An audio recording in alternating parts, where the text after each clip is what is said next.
Chapter 1798. When they arrived at the peak of Mount Hyjal, the descent of the Land of Fire had yet to be completed. Even though the atmosphere was tense, it still gave off a feeling that there was still plenty of time. Hence, there was a rather hilarious scene in the empty space beside the Nordrassel Inn at the highest point of Mount Hyjal. "Tyrant, what's wrong? Why did you call me over in such a hurry?" Duque hurriedly opened the teleportation portal with his bear brothers. Tyrant, who was dressed in a moon-white priest robe, seemed to be unable to maintain her dignified and noble temperament. She seemed to be possessed, or rather, her tone had dropped. She covered her mouth and secretly pointed to the front. "See for yourself." In the empty space, a huge white wolf pressed its front leg against William's armor, and half of its body stood upright. William, on the other hand, straightened his back and stared at Goldring's huge wolf eyes with determination. It felt as though he could press the tiny Varian to the ground with his huge wolf foot, putting on a show of planting a king in spring and reaping many more kings in autumn. If there was any danger, Brawl and Valilla would have been furious. Actually, it wasn't. The huge white wolf was naturally Goldrassel. A canine that didn't show its sharp claws wasn't considered hostile, at least. Their conversation made Duque dumbfounded, and he didn't know whether to laugh or cry. Goldrassel opened his big mouth towards William, and his grayish-black nose was right in front of William's breastplate. "Son. Call me Daddy." "No." William was speechless. "Do you believe that I'll eat you?" "No." A cross-shaped vein appeared on William's forehead. "If you don't scream, are you trying to see if my teeth are sharp?" "Get lost, alright, 2 veins." "Humph. If I didn't share some of my soul with you back then, you would have died under the hammer of misfortune." Goldrassel bared his teeth. "I am William Rin, the son of the great Stormwind King Lang Rin." "Goldrassel. I respect your contributions, but this doesn't mean that I'll accept being the son of a wolf." William's neck was already red, and it seemed like he was reaching his limit. What's so bad about becoming the son of a demigod? Goldring was a little angry. "If my father, Lang, was a demigod, would be very happy.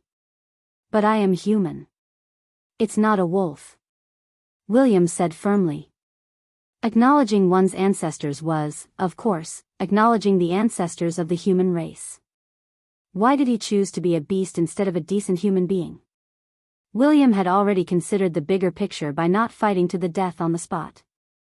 However, he did not know what the wolf was thinking. William's biggest mistake was to think of the wolf's thoughts as a human. On the other side, Tyrant poked the snickering Duque in the waist, finally waking him up. Tyrant wasn't the only one. Even the other 2 members of William's team were staring at Duque with resentment in their eyes. If Duke hadn't singled out William to capture him that day, there wouldn't have been so many problems. Duque glared at the 2 of them. That's right. Goldrassel's character was just that strange. As long as this fellow was completely resurrected, he would definitely look for William. William the ghost had inherited a part of Goldrassel's soul. In the eyes of the wolf god, this was even worse than his son. However, the matter still had to be resolved. Cough cough. Duque pretended to cough. In fact, Goldrassel had noticed Duque a long time ago. The purity of the elemental energy on Duque's body was like a human torch in the dark in Goldrassel's eyes. It was difficult not to see it. "Duque, come quickly." "Human. This is none of your business. This is a problem between me and my son." "Who's your son?" "You." Duque suddenly attacked. He raised his hands horizontally with his palms facing downwards. The next moment, the wolf god felt his body become extremely heavy. It was a heavy feeling that made it difficult for him to even lift a finger. The deceleration spell was not rare. The deceleration spell that could suppress a demigod was rather impressive. Almost at the same time, Goldrassel's lips that covered his teeth turned upwards, revealing a mouthful of crisscrossed sharp teeth. His body slightly arched, he was ready to attack. Regardless of the reason, he was ready to attack this meddlesome demigod. Duque smiled faintly. William, what god of the wilderness? To put it bluntly, it's just a beast that has ascended from the soul and body to the divine realm. Even if it speaks the human language, it's still a beast. Beast, just use the simplest method to make him understand your will. Let's fight. With your current strength. I'll make Goldrassil's strength fall to your level. William immediately realized that Duke's words made sense. He didn't waste any time and acted on his thoughts. He unsheathed his famous twin swords on the spot, and the dazzling radiance made Goldring squint his eyes. Want to fight? Very well. I'll lower my strength. Human demigod, don't meddle. After saying that, Goldrassil turned his huge wolf head. And, William, if I defeat you, you'll have to call me Daddy. No. I'll tell you with my sword that you can forget about it forever. William was almost gnashing his teeth. William turned his left arm at lightning speed, and the Shadow Ripper slashed towards Goldrassil's wolf claws. Wolves were never creatures that relied on strength. They were creatures that relied on agility. Goldrassil didn't care at first, and was prepared to use his demigod body to take on William's sword. However, in the next second, he realized that something was wrong. That abominable human demigod had actually expelled the elements in the surrounding space, causing his body's toughness to drop drastically. You. For a moment, Goldrassil wanted to attack Duque first. I'm Duke Marcus, the current Supreme Commander of the Alliance. I've said it before, I'll let you have a fair battle with William. Accompanied by Duque's mocking words, he displayed the strength of a top-tier demigod. Duque's insane deceleration spell actually reduced Goldrassil's speed to the level of a legendary hero. Duque wasn't a warlock, so he didn't have any weakening curse. Even if Goldrassil's speed was reduced, the wolf god's strength wouldn't change much. Moreover, the demigod body was still the demigod body.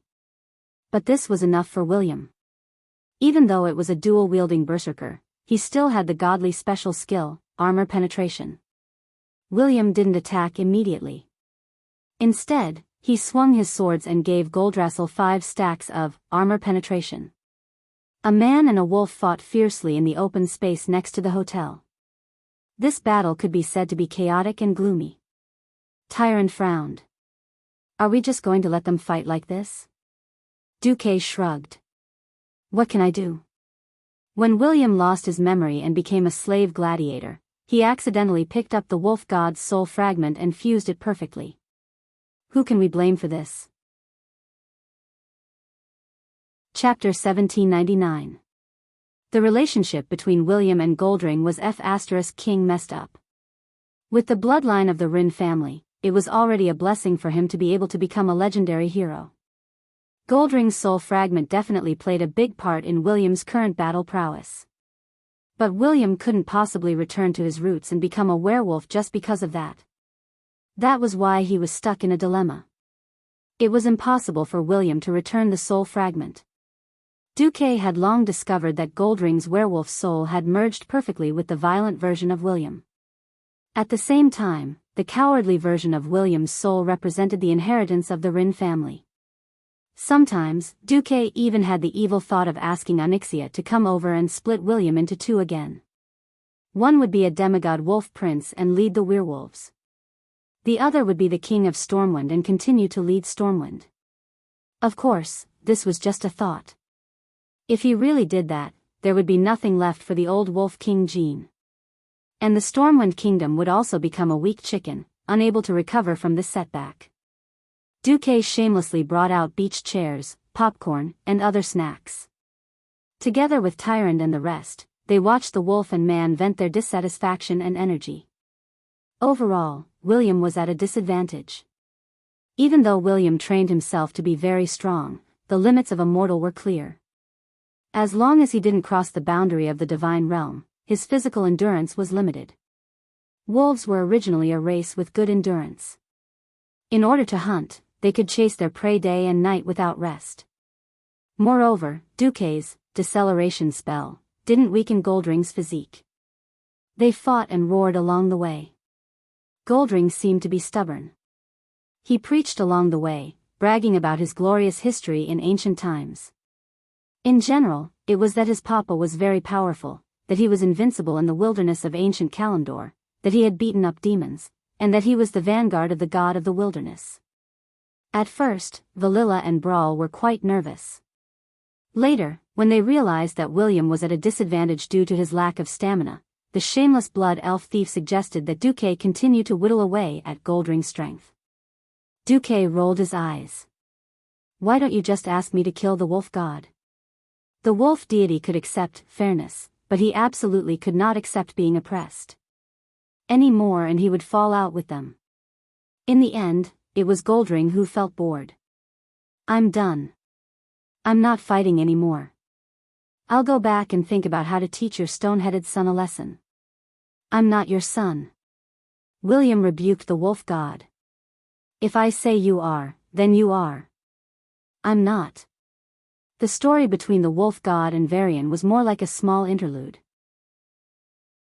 As the Land of Fire began to fuse completely with Azeroth, no matter how eager he was to find his son, Goldring had no choice but to put aside his personal affairs and enter a state of battle. Whoa. Hua. Whoa. Looking from the northern foothills of Mount Hyjal to the southern foothills, every elf could see the sky filled with fire meteors falling in all directions. However, these terrifying fireballs grew larger and larger. When they flew closer to the northern foothills, they suddenly disappeared without a trace, as if it was an illusion. It's not an illusion.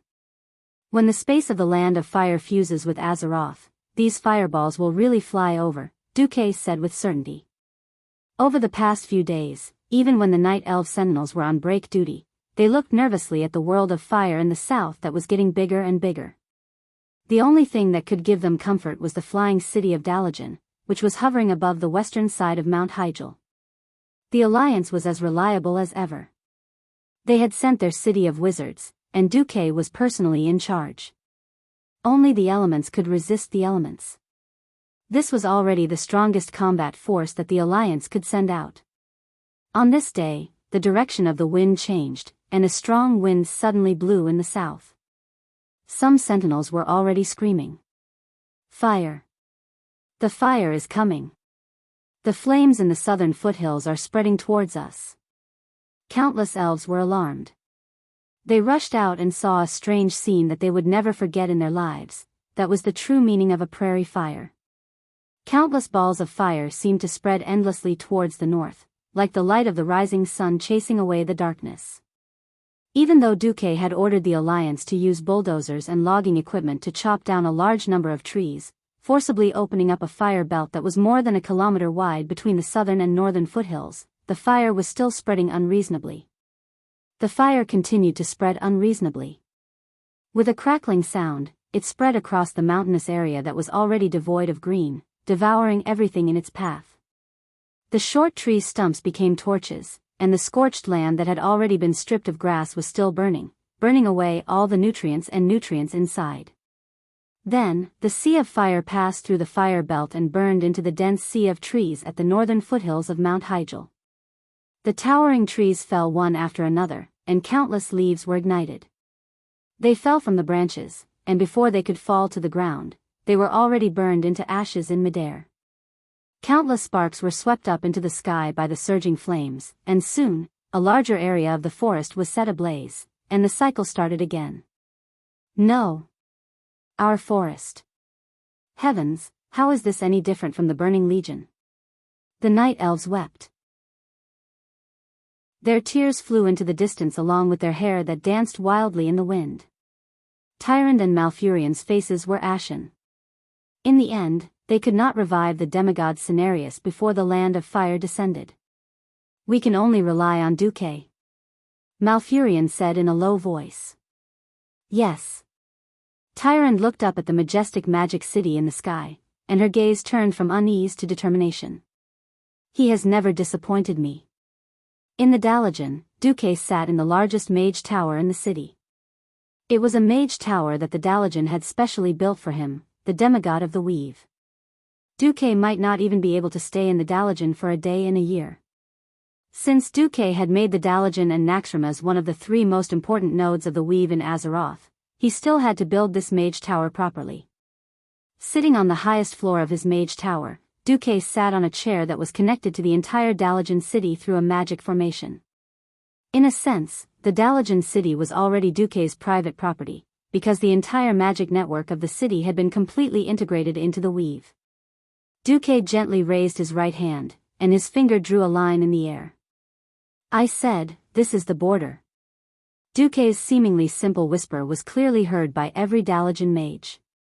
Even Kale, Bats, who was waiting by Duque's side, could not help but feel a chill in his heart. The entire Dalian city lit up. The muzzle of the main cannon that had not been used for a long time suddenly lit up.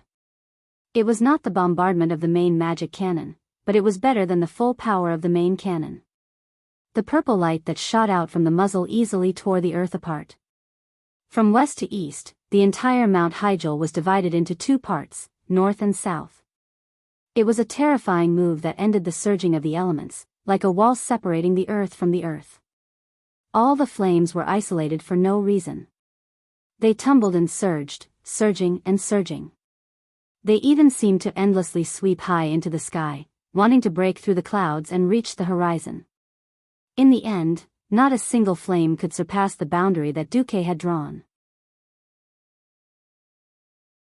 Chapter 1800. This wasn't really splitting the mountain. The purple beam only penetrated about 1 meter into the ground at most. If Duque really split Mount Hyjal in half, even if it was to resist the land of fire, the elves would probably still be extremely resentful towards Duque.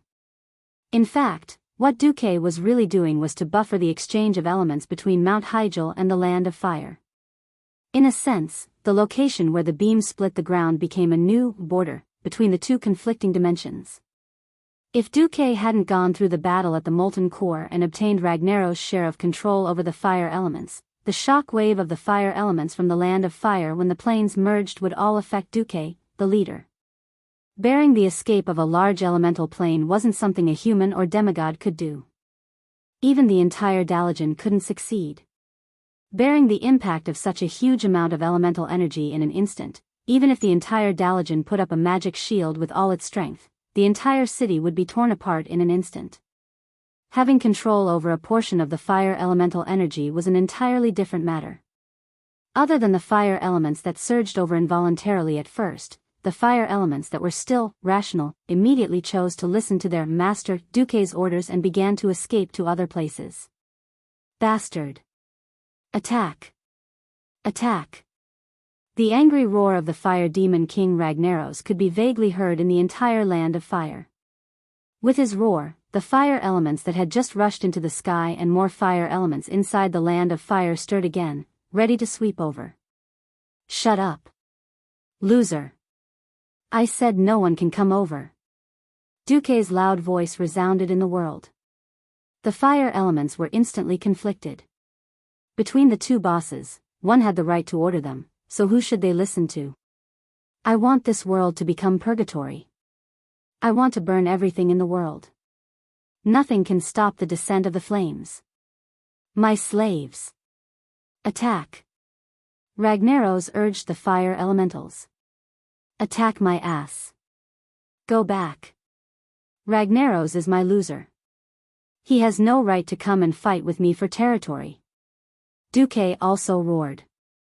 Flame Elementals Conflict Degree plus 10,086. Duke Marcus, all you've done is defeat my clone. I will burn you to death. I will. The Balrog's anger seemed to have risen to another level. TSK. You're still so stubborn even after losing. In any case, I won. Duque retorted. I will use my flames to devour your soul. I'll make you wail under my throne for millions of years. You are my defeated opponent. You are my defeated opponent. No matter what Lager said, Duque would choke Lager to death with one sentence, you're my defeated opponent. In the end, even Duque himself felt that the two of them were like those trolls with an IQ of 50 on the internet before he transmigrated. Not only were they uncultured, but their insults were also meaningless. The mortals below had their horizons broadened. The Alliance soldiers, mainly made up of elves, were probably also wondering why the two demigods only knew how to talk and not fight a real battle. Actually, it was a little unfair. Although Duque and Ragnaros controlled a portion of the fire elemental plane and could use large amounts of fire elements at will, it seemed quite impressive. Few people would have thought that power and duty were closely linked. Plane fusion was not that simple. When planes collided, the spatial backlash that resulted had to be settled by the plane master. Ragnaros could not move at all now. He could only bitterly repair his own domain in the core of the Land of Fire. Although it was plane fusion, if he did not separate the Land of Fire from the Land of Azeroth, he would not be able to extract fire elements from the Land of Fire in the future. Moreover, to seize control of the fire elements of the entire Land of Azeroth, which was many times larger than the Land of Fire, would require incalculable time and energy. Logger could not move, and it was difficult for outsiders to enter because the space in the Land of Fire was not too stable. One mistake and they would fall into some spatial rift and be unable to come out. That would be laughable. This meant that it would be difficult for a king to fight against a king in the early stages. After finally ending the argument, Duque let out a long sigh of relief. Phew. It's finally done. Duque turned to Kale. I'll leave this place to you. Yes, don't worry. Go and rest, Commander. Kale, bowed deeply. How many times have I told you, Kale, no need to be so polite. Duque's cheek muscles twitched. If you didn't protect me back then, I would have been a stray dog, Kale, said very seriously. Alright, up to you. Duque shrugged, opened a portal, and returned to the top of Mount Hyjal. Almost as soon as he came out, a white figure rushed up and kissed him without saying anything. Not bad. It was rare for Tyron to kiss someone so openly. Duque blinked and saw Malfurion, who had avoided his sight not far behind. For some reason, he felt that the great druid's hood made of lush green grass was very green. Duque, you're amazing. Only you can help us defend the sacred mountain. Tyron said excitedly. Duque could not understand the night elf's fanatical feelings for Mount Hyjal. Speaking of which, didn't he force the Archerons to explode once? The explosion of Mount Hyjal was just like opening a bag. It was a little painful the first time, but he got used to it the second time. In any case, the group of elves seemed to have ignored their high priest's treasonous act of kissing a human, and instead showered Duque with praises. Thank you, great demigod of the weave. You are the benefactor of all life on Mount Hyjal. In the end, even Malfurion, who seemed to have an unruly green grassland above his head, came up and bowed deeply to Duque. He said sincerely, "Thank you, Lord Marcus. Without you, the fire elements would have destroyed at least 100 miles to the north." All right. Since even Malfurion is thanking me, Duque did not hesitate to hug Tyron's waist in front of Malfurion. Malfurion's gaze flickered again. However, he seemed to sigh in his heart, and then looked straight at Duque and Tyron. Don't test me. Actually, I've accepted this fact a long time ago. Although I feel that you're too fickle. But, Tyron's happiness is the most important. I bless you. The moon goddess also blesses you. Next, I will dedicate my soul and life to nature as a big druid. With that, Malfurion nodded and left without looking back. Perhaps he was crying, or perhaps he was crying from the bottom of his heart. Chapter 1801. Duque felt a little guilty towards an honest man like Malfurion. **T. Tyron raised her right hand, as if she wanted to ask him to stay or say something, but in the end, she lowered her arm dejectedly. In this life, she and the Stormrage brothers were childhood friends, but fate had made her miss the two brothers. She snuggled into Duque's arms. Hey. Duque. After discussing with me, Goddess Elune announced that Chandris will be the next saintess of the Elune Sisterhood. She also gave her blessings to you and me in the entire Elune Sisterhood. When you become a true god, I will serve you. I see. That's great. Duque finally understood why the elves would react this way when Tyrant announced their relationship. Speaking of which, did Alun notice something? The cataclysm was a huge blow to the old world, and the ecology of the entire planet was severely affected. But staying the same meant that everything had to follow the prescribed order. Earth-shattering changes often brought destruction, but they also meant the arrival of a huge opportunity. As one of the few true gods in this world, Alun definitely knew something. Did the planet's consciousness finally open a VIP channel for the Guardians to rapidly increase their power? Or was it some other opportunity? Otherwise, there was no way to explain why Alun would reveal the agreement they had made a long time ago. After all, a high priestess who was in love would definitely weaken the holy light on her body, and it would not be beneficial for Tyron to continue ruling the Night Elves. Announcing Chandris as the Saintess at this time was a classic example of letting Chandris take over. Duque shook his head to get these questions out of his mind. Alun was mysterious. She did not look for him directly, which meant that she was not willing to tell him. There was no point in looking for her. Duque decided to focus on this battle. To be honest, the early stage was really small. Because the space was unstable, the fire elementals that could rush out were the lowest level ones. How low were they? Only an earth mage's frost arrow could deal with it with Biyao, Biyao, Biyao. Elemental creatures were best dealt with elements. The fire elementals didn't have a physical body, so the elven sentinels and archers could only watch. Of course, Duke would not let them fight back. Almost every elf was equipped with Dalaran's enchanted arrows and weapons, such as ice weapon, and the like. These weapons that used the ice element to deal damage to fire elemental creatures could indeed give mortals a chance to kill elemental creatures, but enchantments were simply too expensive. Icy weapon, which had a slight deceleration effect, would cost about 50 gold coins. Moreover, this was the real world, so the effects of the enchantment would not be the same. If he used it too harshly, the frost element would be consumed faster than the miniature magic array would absorb it. The enchantment might break.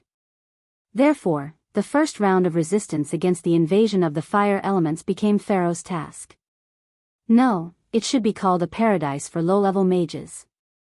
With Duque's 10 years of emphasis on wizard education and the fact that the weave had greatly reduced the difficulty for apprentices to become official wizards, the Alliance's pool of talented wizards was considerable. Unfortunately, there were not many opportunities for the mages to practice. How could there be so many live targets in the Dalajan? Most of the monsters in the wild were scattered. Sometimes, they could not find a suitable target even if they ran all over the place. Either they were not strong or weak, or they were simply too strong and could not beat them. How could it be like now, where all the weakest fire elementals came out? In the game, this was a batch of level 10 to level 20 fire elementals. The Dalajan Pharaoh was energized. Where are the earth mages? Gather all the earth mages to practice. Sky mages are on standby. Morning star mages are ready to support. Kale, that's ordered. Hence, no less than 20,000 earth mages and even high-ranked apprentices rushed to the various defensive lines of Mount Hyjal to help the Night Elves resist the invasion of the fire elementals. Don't worry about magic. As long as you can sense the weave and sign the treaty, there will definitely be enough ice elementals. Look at your spiritual force. If you feel dizzy, stop immediately. The mentors instructed their students. From the west to the east, the sound of ice arrows being shot could be heard everywhere on the battlefront that was almost 100 kilometers long. Prediction. Prediction of where to move. Fire elemental creatures are not targets that just stand there and wait for you to hit them. You have to predict their speed and direction, and prepare for the attack. Damn it. If this was the era without the weave, you would not have had the chance to become official mages. You are the worst batch of students I have ever taught. The ancient and conservative Night Elves had never seen such an awesome large-scale actual combat exercise before. Towards the end, even the Cenarian Circle could not sit still. Malfurion wrote a large number of words. Given that the new generation of druids are obsessed with spiritual training, their actual combat ability is too poor. All the low-ranked druids were pulled into actual combat exercises. As a result, there were scenes of low-level druids playing with Starfire, and moon fire in every camp. The spatial fusion continued. When the fire elementals rushing out of the land of fire started to appear in the mid-ranked, Duque added sky mages. Low-ranked against low-ranked, mid-ranked against mid-ranked. Practice. Continue practicing. Even if lives are lost, practice. If they did not practice today, they would have to use up a large number of lives in the future. It was very likely that only 1 out of 100 could become a high-ranked mage. While the Alliance was playing Pharaoh, the tribe was also launching an attack on the Twilight Fortress in the Great Rift Valley. Frankly speaking, the situation was not optimistic. The tribe was also seriously biased, almost all of them were butcher teams. Not to mention Pharaoh, they did not even have many long-range mages. In the face of the Twilight Dragon army that constantly dived and bombed, or dived and spat dragon breath, the tribe could not come up with any good ideas. In addition to relying on the trolls' spears and the troll hunters' shooting, the more reliable thing was the goblin cannons. A certain Rustwater conglomerate's Prince of Trade really put in a lot of effort this time, pulling out hundreds of goblin cannons. They were not high-level goods, but black gunpowder cannons that had been abandoned by the Alliance. And they were King britches. Any officer in the Alliance would probably burst out laughing if he saw this. Breeches and grapeshot were the most effective anti-air firepower. In fact, it was only effective against the underage Twilight Dragons. Most of the real adult Twilight Dragons were transferred away by Neltharion, which avoided the embarrassment of the tribe. Every time the grapeshot shot down a young Twilight Dragon, the tribe would burst into enthusiastic cheers. Of course, there would be a group of muscular men who would run to the ground to be dragon slayers. Except for the brainless roar, several of the tribe's big shots were sighing behind their backs. "Is Duque willing to help?" Cain asked. Woken was dispirited. He replied with 4 words, "None of my business." Chapter 1802. The relationship between the Horde and the Alliance was completely ruined. Apart from Wujin, who could still talk to the Alliance, the two sides had almost closed all channels of negotiation. Who was to blame? From the day Garush came to power without inviting the leader of the Alliance, the relationship between the two sides had plummeted. First of all, Garush did not admit that the Horde and the Alliance owed money in commercial trade. He believed that the Alliance had greatly artificially lowered the price of ore in the trade, which was a shameless exploitation of the Horde. The Horde denied this kind of bad debt obtained through deception. Secondly, there were territorial disputes. The new oasis in the Desolace was indeed done by Fandral Staghelm, but it was done in the name of the Cenarian Circle. Without a word, Garush ignored the opposition of the Tauran druid Hamur Runtotem, and even threatened Hamur to label him as a traitor, and ordered the tribes in the Desolace to attack. Hamur had informed the Night Elf druids to evacuate ahead of time, thus avoiding a direct war with the Night Elves. But in Grey Valley, Garush claimed that the Horde had the right to cut wood. Taking advantage of the Elves' retreat to prepare for the arrival of the Land of Fire, he sent people into Grey Valley to cut wood, preparing to rebuild Orgrimmar City. If this was not a slap in the face, what was? In order to appease the Elves, the Alliance had to cut wood from the Elven forest and send it over. Now the Horde was taking advantage of this? Who gave you the courage to do this? Wujin, Cain, and even a group of big bosses, including Dranos, advised Braindead Roar not to act rashly, but Braindead Roar did not listen. You have a problem? Sure. Follow me, Makara. Braindead Roar, with his veins bulging and his neck red, looked like he would never talk to anyone nicely. But this was very popular with the soldiers and the people. Most of the orcs agreed with his ascension to the position of Great Chief, thinking that his straightforward warrior instincts and unwillingness to negotiate were the true character of the orcs. Garush was grateful for the orcs' recognition and wanted these green-skinned orcs to accept him, but he did not have the time and patience to show his leadership style. He ordered the attack on the Twilight Fortress in the Barren Lands, which was a nightmare in the eyes of those with a bit of brain. Because, wherever the disaster was the most serious, people would be sent to the front line first. Charge. Lock_tar. Once upon a time, this oasis that suddenly appeared in the barren lands due to the cataclysm was like the final salvation in despair. As the Twilight Fortress rose from the ground, everything changed. It was originally a mountain that rose abruptly from the ground due to the fission of the earth. After the Twilight Believers occupied this place, they used earth magic from the deep rock continent to drill through the mountain and enslave the new believers who came from all directions to further strengthen the fortress. In this dim highland, the shadows were even darker. The sun and the rest of the Azeroth seemed out of reach. The elemental creatures wandering around the Twilight Fortress were even more boastful. The fireworks will burn even brighter, the torrential rain will strike the earth, the violent tremors of the earth will tear the entire ground apart. Their existence deeply inspired, or perhaps bewitched, the shallow believers who had not yet fully believed in the destruction of the world. When the Horde army attacked Twilight Fortress, the orcs, Tauren, and trolls of the Horde often encountered their own people who had fallen into madness. After raising the butcher's knife to their former compatriots and being stained with blood, the Horde warriors had to face the elemental creatures with the most primitive swords without any support, who were almost immune to physical attacks. This was simply playing with the lives of the soldiers. How could a stone axe tied to a piece of wood deal with a 5-meter-tall earth elemental giant that had a ton of impact with a casual punch? Or could it kill a fire elemental creature whose entire body was made up of fire elements? The Horde warriors were heroic, but their deaths were worthless. However, Gurus kept throwing more troops into the siege.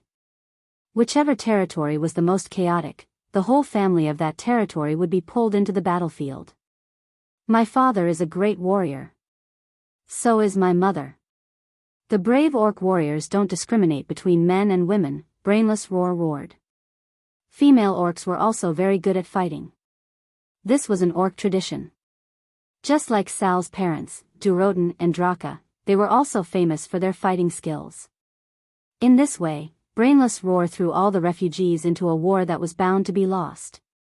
This scene made Wajin and the other leaders tremble. Because of the cataclysm, the necessities of life are increasingly scarce. The Alliance has stopped importing food?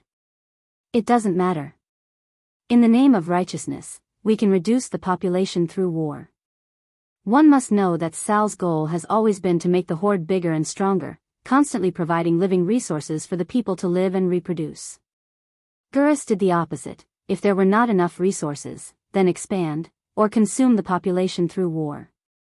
What made the leaders even more disappointed was that the traditional orcs actually approved of this approach, orcs that will die on the battlefield because they are not fierce enough. Orcs that are not fierce enough are trash. You deserve to die. These crude and barbaric ideas run through the ideas of the traditional orcs, who accounted for the majority of the Horde's population. Oh my god. Gurus is actually consuming the Horde's population and war potential by doing this. Wajin was about to collapse. The most unbearable thing for the leaders was that Gurus was frantically pressuring them to send more troops. Our orcs have already lost 100,000 people. You trolls and Tauren have the nerve to send so few troops. Compared with the orcs who boasted of strength in numbers, the Tauren and trolls' population base was too small. The Tauren because the grasslands of Mulgore could only support so many people. The trolls because the Darkspear trolls had a small population. After joining the Horde, whether it was Kane or Wajin, they were not stingy with their warriors. There was no ambiguity in the sacrifices that should be made. That wasn't a sacrificial method either. It was completely using one's own soldiers to offset the enemy's resources, or even munitions. In the eyes of Gurus, it was as if the orcs had lost 100,000 people, and the trolls and Tauren should also have lost 10,000 people. This kind of unreasonable tactic simply drove Kane and Wajin crazy. Even the goblin trade prince Garavix, who did not take human life as a life, was indignant at Gurus's wasteful practice of human life.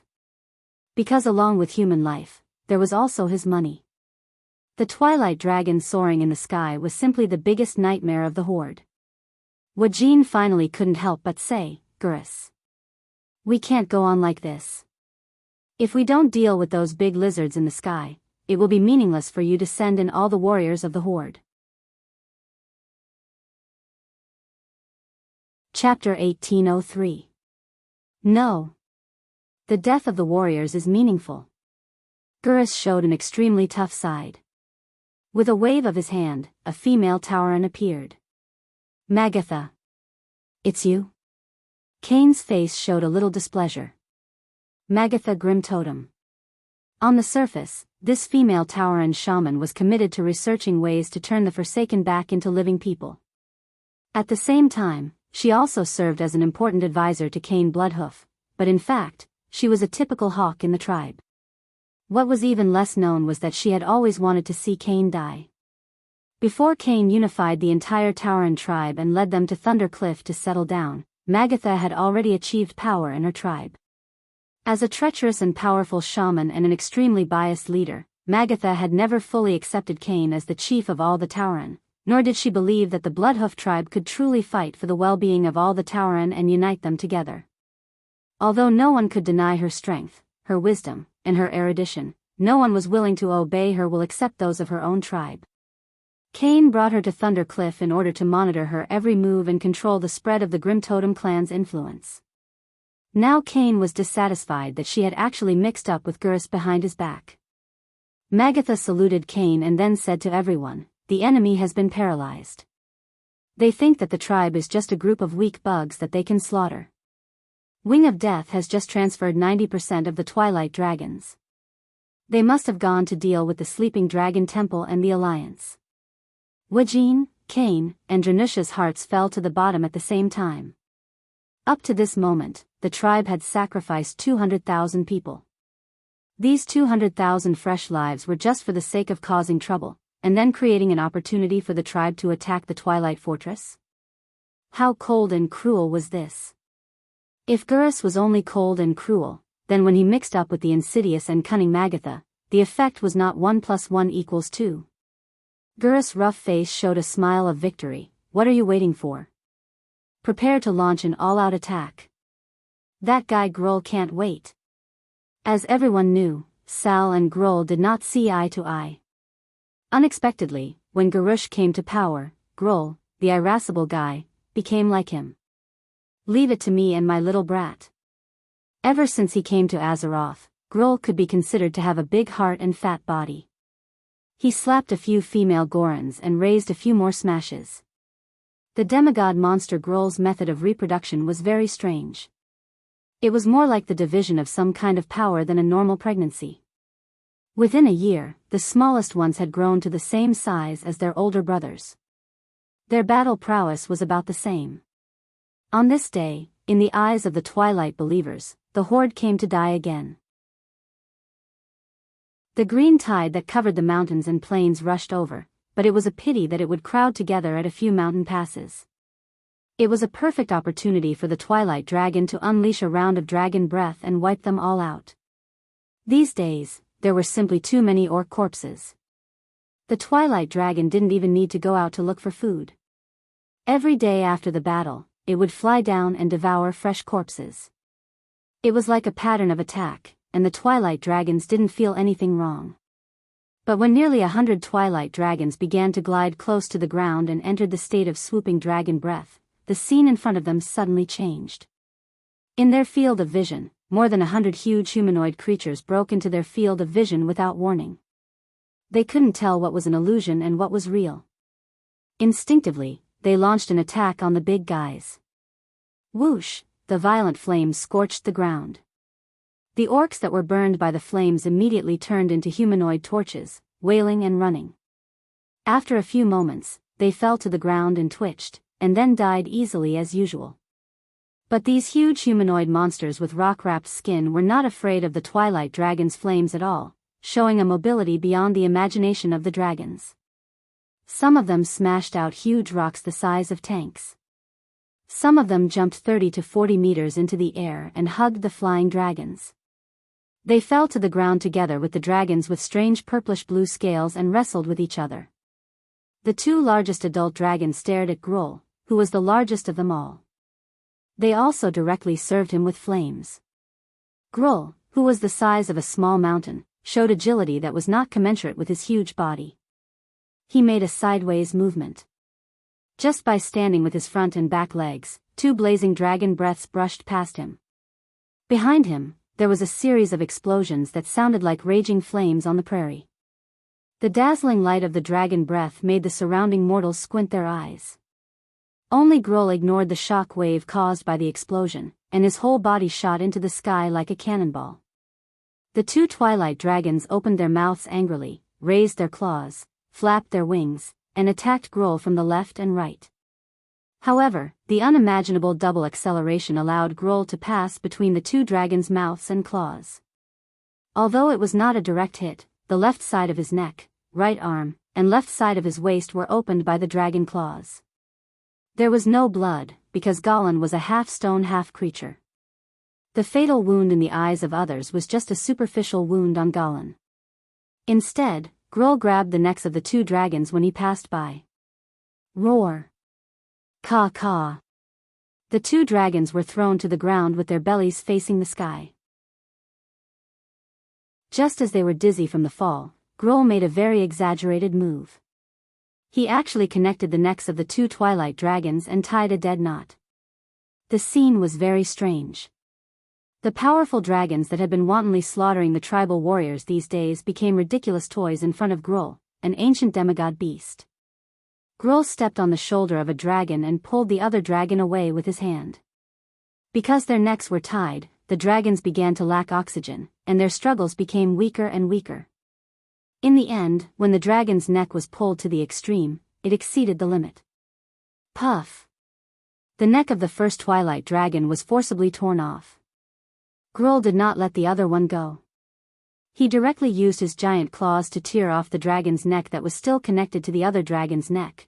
Blood immediately sprayed out from the 4 gaping wounds, forming a series of fountains in mid-air, blood fountains. Ha ha ha ha! Wahahaha! Gruul looked up to the sky and laughed. His laughter was the main melody of today's battle. Chapter 1804. With the demigod Behemoth as the vanguard, the horde finally charged into the Twilight Fortress. Receiving the news, Duque wasn't surprised at all. He even wanted to laugh. He laughed whenever he wanted to. Ha ha ha ha. Duque forgot that he was video chatting with Jaina through the magic mirror. Oh, it was a video conference. What's so funny? Jaina rested her chin on her hand, looking bored. After all, the horde had gathered all its forces to attack the Twilight Fortress, leaving Theramore alone. Nothing. I'm laughing at the fact that Brainless Roar wants to divide the horde while gathering all the masters of the horde to deal with a beginner-level opponent. Duque was amused. Duque was right. According to the rules of World of Warcraft, every time a big event happened, there would be a beginner-level dungeon for the players to practice. Although the beginner-level dungeon, Twilight Fortress, was the most difficult among all the previous dungeons, it was still a beginner-level dungeon. As for the title Brainless Roar, Duque had spread among the higher-ups of the Alliance since he often let it slip. Grom Hellroar was known as Lord Roar. It was ironic that his son was called Brainless Roar when he smashed Gurus. It proved the general rule that like father, like son, like son. Frustrated, Lord Roar went to Duque and said, I'm me, and my son is my son. If one day you want me to fight with my son, and he's worthy of my efforts, I won't hesitate. Duque had to admire Lord Roar's unparalleled loyalty. Lord Roar was a real man who wasn't good with words. He didn't know how to teach people and was better at doing things directly. Once he did it, it was up to others how much others learned. One stayed in Azeroth to fight as a guerrilla, while the other stayed in Nagran to be an otaku. The two of them had lost contact with each other for so many years, so it was inevitable that the son would turn bad and pick up bad habits. In fact, even Grom himself saw that something was wrong. Both he and Duque had the same unspoken red line in their minds: the horde couldn't attack the Alliance. If Gurus declared war, they would have to take action. To be honest, Duque was very free these days. He was waiting for the last traitor to appear. On this day, the sun went down. The constant cycle of the sun and the moon made the moonlight woodland once again fall into that kind of quiet and peaceful atmosphere. The water vapor rising from the surface of the moon god lake mixed with the natural aura that permeated the air, causing the entire forest to seem to be enveloped in a layer of green gauze. The battle at Mount Hyjal hundreds of kilometers to the south did not affect this place at all. Apart from the addition of a few more guards, the atmosphere was still quiet. An extremely secretive aura enveloped a graceful female figure. She walked alone on a small path in the forest. The guards who passed by ignored her. After a few turns, she arrived in front of a treehouse. "Open the door." A crisp female voice rang out. The eyes of the elven guards were misty, and they revealed respectful expressions. "You're here? Lord Malfurion. Why didn't we get the report?" "I'm the report." The female elf's voice was proud. "Open the door. I want to see Fandral." In the ears of the guards, there was no problem at all. Two elven druids operated the spell formation and opened the door. The circular door, which was originally tightly sealed by countless vines, quickly opened because the vines retreated like snakes. The female elf walked with graceful steps down the stairs slowly and entered the basement where Fandral Staghelm was imprisoned. "In accordance with the orders of the Great Master and Zoth, I'm here to pick you up, Lord Fandral Staghelm." The female elf leisurely bowed to Fandral. "After Zoth abandoned me and Savi's, he suddenly thought of me, a discarded chess piece?" The corner of Fandral's mouth raised, revealing a mocking smile.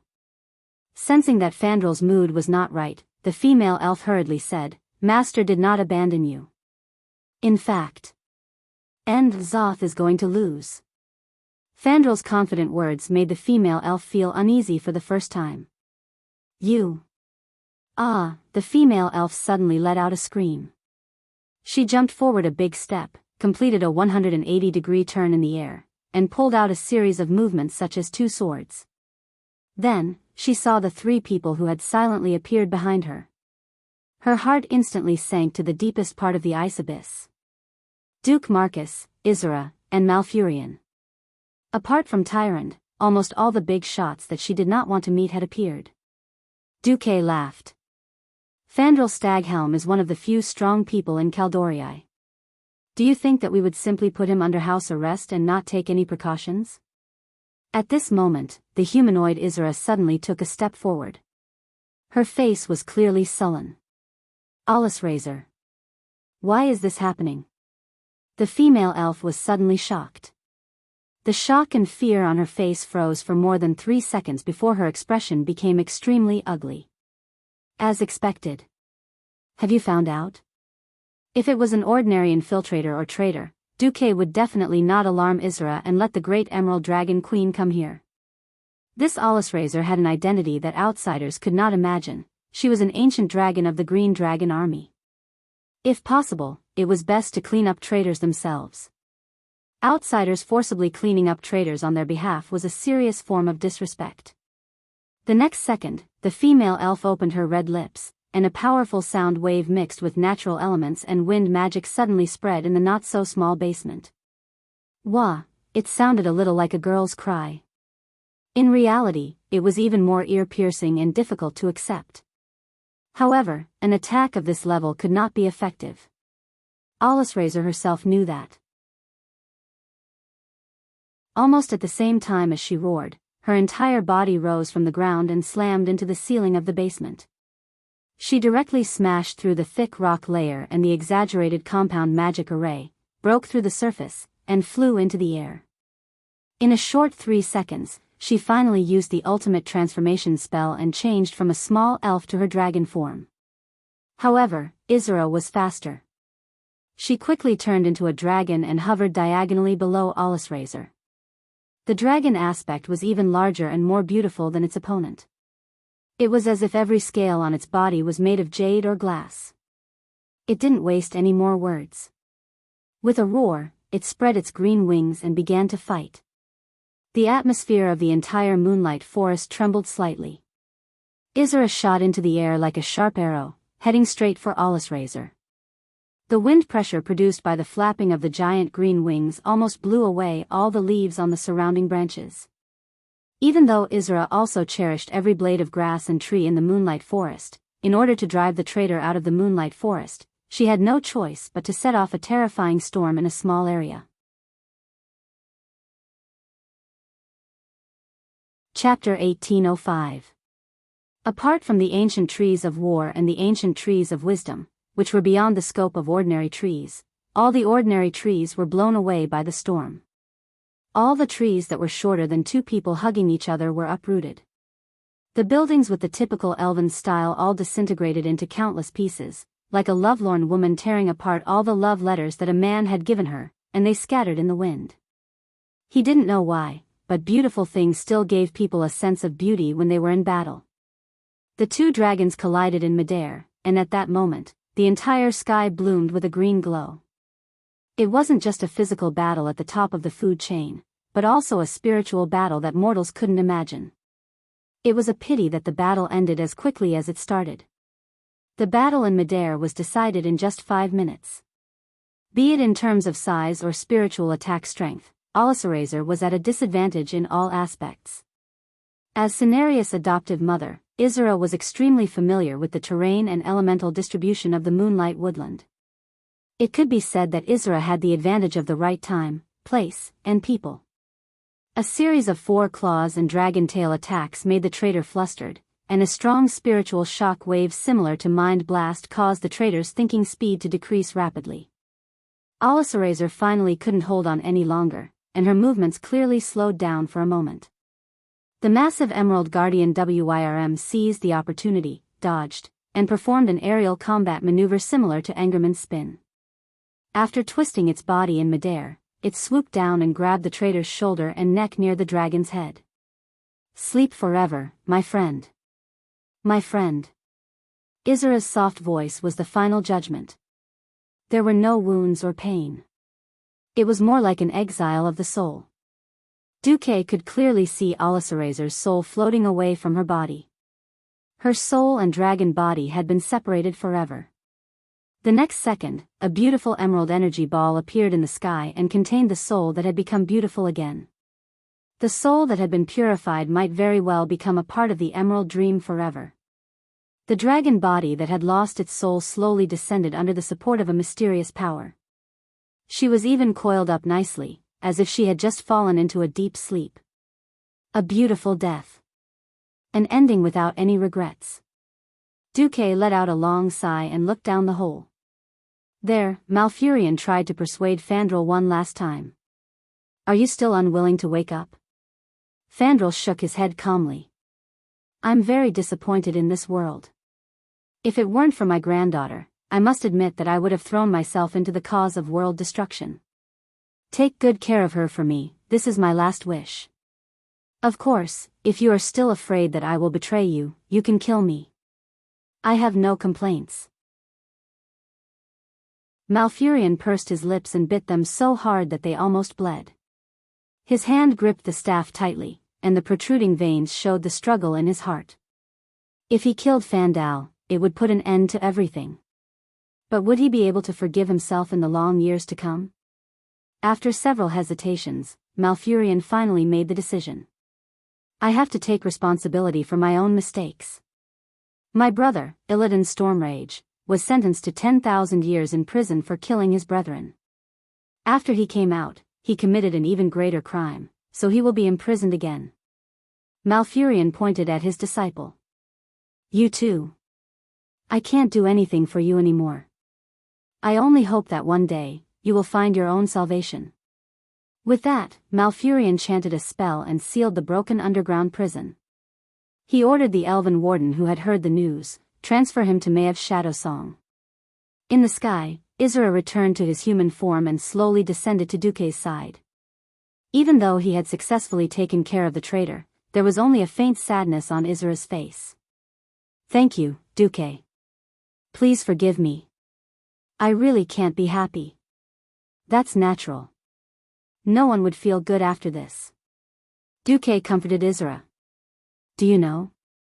I believe that fate is with you." Duque lowered his head. "Fate is only with justice and truth. You're too humble." Isra did something that surprised Duque. She stepped forward and hugged Duque firmly. She even moved closer to Duque's ear and said in her soft voice, in the dream that fate revealed to me, I saw a tragic future. That is the end of the dragon aspects, and the end of us brothers and sisters. The only one left in the future is Alexstrasza. If this is my fate, then can you reverse mine? Duque shuddered. He did not know how to answer. The Titans had given the 5 dragon aspects magical powers that surpassed most creatures in the mortal world. It was difficult for Duque to comment on this kind of prophetic dream, but he could faintly sense a trace of unwillingness and regret in Isra's tone. As if comforting Isra, Duque gently wrapped his hands around Isra's shoulders and let his body heat pass over. The reason why mortals praise heroes and their greatness is because heroes reverse the inevitable fate of destruction and death. If everything in the world is already predetermined by fate, then what's the point of hard work for mortals and demigods? Someone once said to me, if you never forget it, there will be an echo.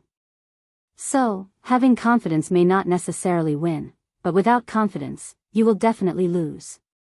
If we don't work hard, then we can't talk about victory or even reversing fate. As soon as Duque finished speaking, he felt a bit of moisture in his chest. What if Isra was crying? Isra said softly, what if, with just one's own hard work, no matter how hard you try, you still can't escape the cycle of destruction? You don't have to lie to me. Nosdorm obviously knows something. He's already. Duque's heart skipped a beat. He could faintly feel the shift in fate, but he was not too sure, and did not know if he should spoil Isra. He took a deep breath and finally said, if, at the very end, you are sure that you can't escape the shackles of fate with just your own hard work, then you might as well give your fate to someone you can trust. Let him do things that you might not be able to do. For example, like Onyxia, giving your fate completely to you? Isra raised his head and opened his eyes slightly, revealing a pair of psychedelic eyes. Duque said righteously, I don't deny that's a good idea. Chapter 1806. Isra suddenly smiled. It was a mysterious smile. Perhaps it was a smile of approval? Or did it have a special meaning? Isra did not comment on Duque's matter-of-fact answer. She smiled and asked, do all human males desire to possess everything? Duque was now a thinker and theorist. I can't deny that greed, and the impulse to turn fantasies into reality, is also one of the driving forces that push human society forward. But Duque changed the topic. In fact, I care more about what I have. My power, my lover, my family, my friends, and my subordinates. Isra's beautiful eyes flashed.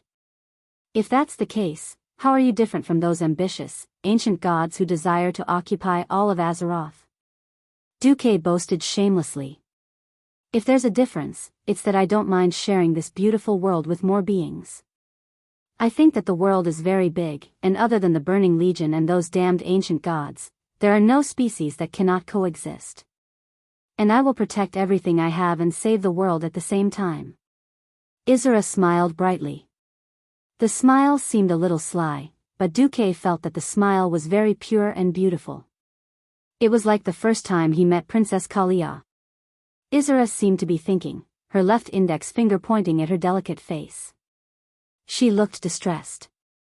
The human way of thinking is indeed a little difficult to understand. But, it's considered qualified. Qualified? What qualified? Duque was still a little confused.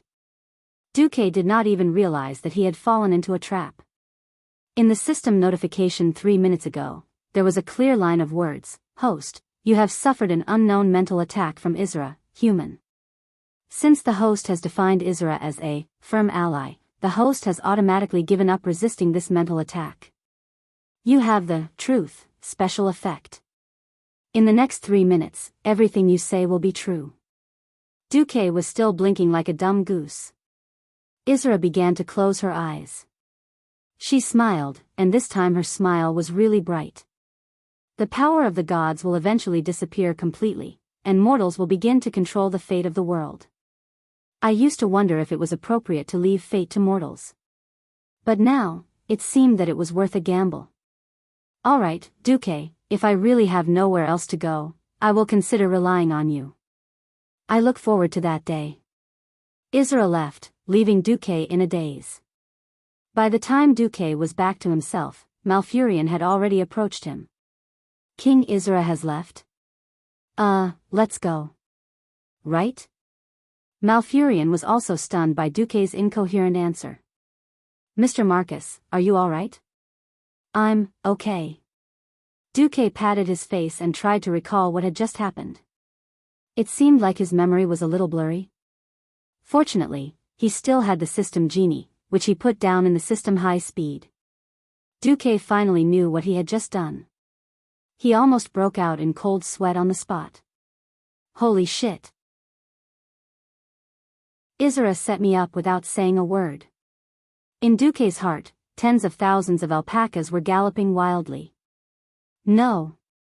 Duque immediately chanted in his heart, System Genie. Strengthen the mental defense immediately. Forbid any form of mental peeping and hypnosis. From this moment on, all spells cast on me by friendly beings must be given to me. I will only accept them after my judgment. Understood. Duque exclaimed in his heart, that was close. I almost exposed my identity as a transmigrator. After the shock in his heart subsided, Duque finally turned around. Malfurion, I'm fine. What's the matter? Malfurion said solemnly, the fire elementals that escaped from the land of fire have been blocked at the front line of Mount Hyjal, but there have been many forest fires in the direction of Grey Valley and Fellwood Forest. Thank the Alliance for putting out the fires through artificial rain. I just want to ask, when can we fight Ragnaros? Fight. Duque looked into the distance. There was nothing he could do about waiting, but the instability of the space also meant that whoever wanted to stabilize the space in advance would have to work extra hard. Who was in a hurry now? Definitely not the Alliance. No. Wait. Duque suddenly shivered. He suddenly thought of a possibility. Why did the fusion of the Land of Fire and the Azeroth feel a bit slow? Duque's face darkened on the spot. Malfurion, wait. A tish appeared in his hand at once. As soon as the artifact staff hit the ground, a portal immediately opened. In the middle of the blue portal frame was a world of crimson flames. With a thought from Duque, a flame phantom appeared out of thin air in front of the two of them. It swayed its long red and black tail and quickly rushed into the Land of Fire. Duque, who had attached his telepathic thoughts to it, greedily used this phantom clone to absorb all the data around him. Lines of data poured down from Duque's retina, space stability, 62. 375%. Elemental ratio, 72% fire, 20% earth, 8% wind. Fire elemental ratio, 78% in this world, 22% in Azeroth. Seeing this, Duque didn't want to watch anymore.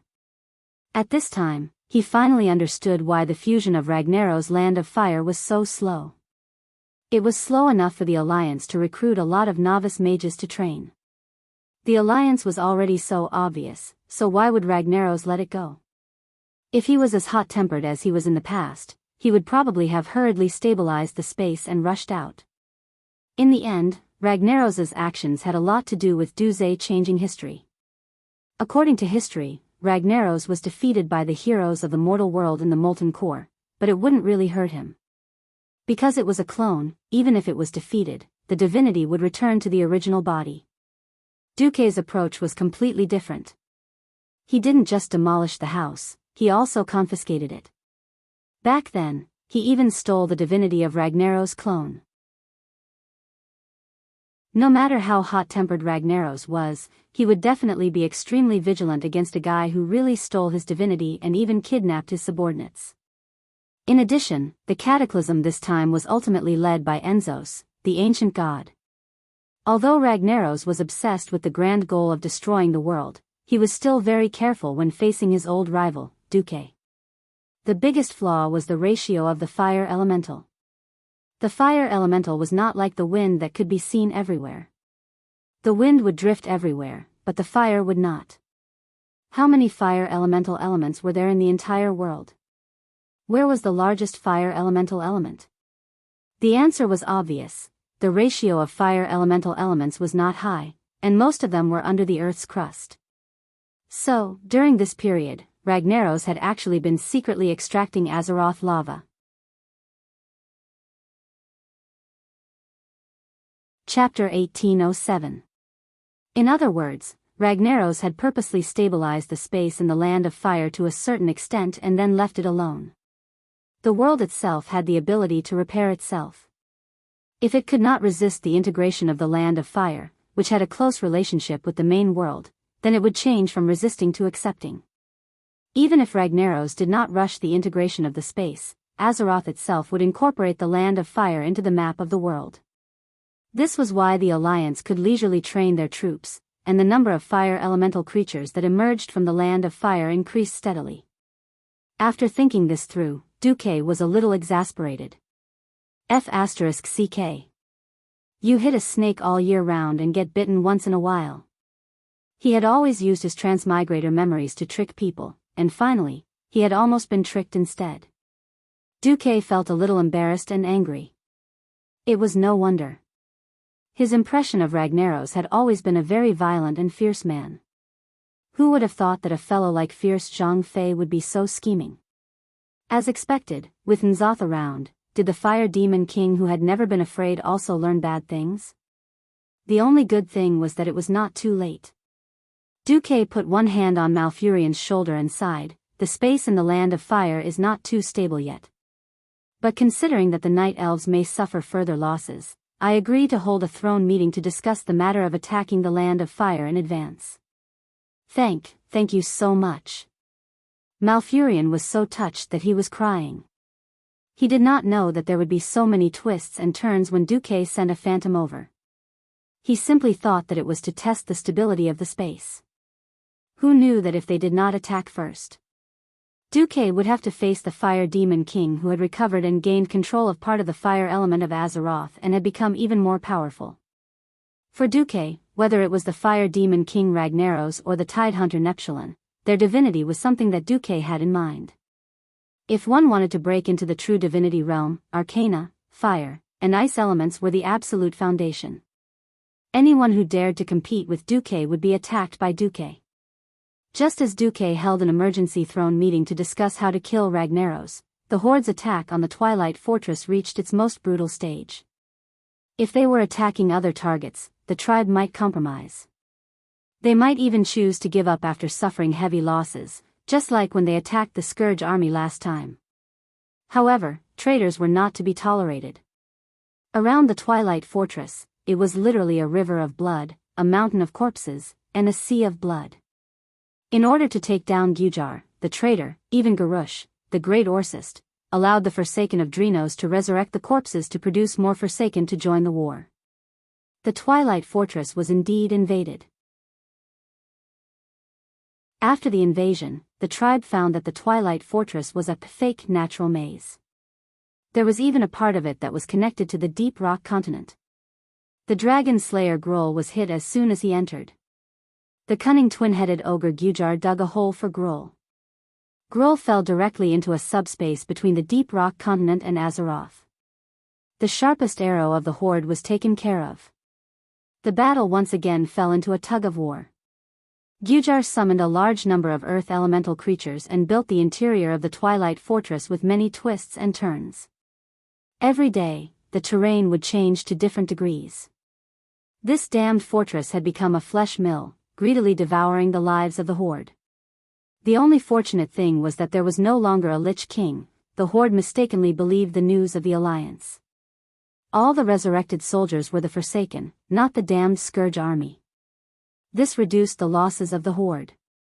Even so, the Horde still lost more than 400,000 people in the continuous attacks. 300,000 of them were orcs, while 100,000 were Taurens, trolls, Forsaken, and a small number of goblins. For the orcs, who had a total population of more than 2 million, this loss was indeed a huge blow. For the other races, it was a heavy blow to the extent of almost extermination. The Taurens and Darkspear trolls were small races with a population of about 100,000. More than 30,000 people had died, and more than half of the young men had been buried. These days, the faces of Cain and Wajin were all black. When they suggested to Garrush that their race had no soldiers, Garrush said, at the critical moment of the Horde's elimination of the traitors, "You actually say that you won't send troops?" "Sure. But I will regard this move as a shameless betrayal of the Horde." Unknowingly, the other races of the Horde had already hated Garrush. They were just waiting for an explosive point to appear. At the same time, the Alliance hero group led by Duque, together with the demigods of the Guardians of Hyjal, killed their way into the Land of Fire. This time, the Alliance army had lost many old faces. This was a helpless choice. The Blood Elf powerhouses led by Queen Sylvanas all went to attack the Wind God throne. Vasht's navy ran to Vasht. Muradin wanted to stay behind to integrate the power of the dwarf's 3 hammers. Jaina and Onyxia stayed behind in Theramore to guard against the brainless roar. Originally, the threat of the Horde at the moment was not great, but normal people could never expect to use their own mentality to measure the actions of a lunatic and mentally retarded, especially when that brainless person was still the great chieftain of the Horde. The two of them could only stay behind. The former Alliance hero group now looked more like 2 or 3 kittens. The decrease in numbers did not mean a decrease in quality. On the contrary, this time, the powerhouses were dazzling to the point of blinding. Not to mention the genuine Weave demigod, Duque, this time, there were half a dozen demigods fighting. The demigod Bear brothers, the tortoise god Tot-Ora, the raven god Averna, the newly resurrected Cenarius, and a troublesome wolf god. Originally, Duque had planned to leave William and the other 2, who could take charge on their own, to guard against the Twilight Believers who would appear out of nowhere. Who knew that Goldrin would drag William along with him no matter what? My son, Smash, is only temporarily blinded by his secular bloodline. As long as he fully understands how strong and fit I am, he will willingly kneel before my claws and call me father. When the big white wolf Goldring said this, his meow face actually had a slight blush. What made him so confident that William would bow down to him like a fan? Linley didn't know. In any case, Duque did not understand the world of wolves. Originally, William firmly refused, thinking that there was no need for him. Duque and the others would be able to criticize Ragnaros 1,000,000 times over. However, the Night Elves tacitly accepted Cenarius, the Great King, moved William with emotion and reason, saying that this was for the world and for nature. Then, Brawl Bearhide, who was beside William, saw Cenarius and immediately became a little fanboy, kneeling down and licking his boots.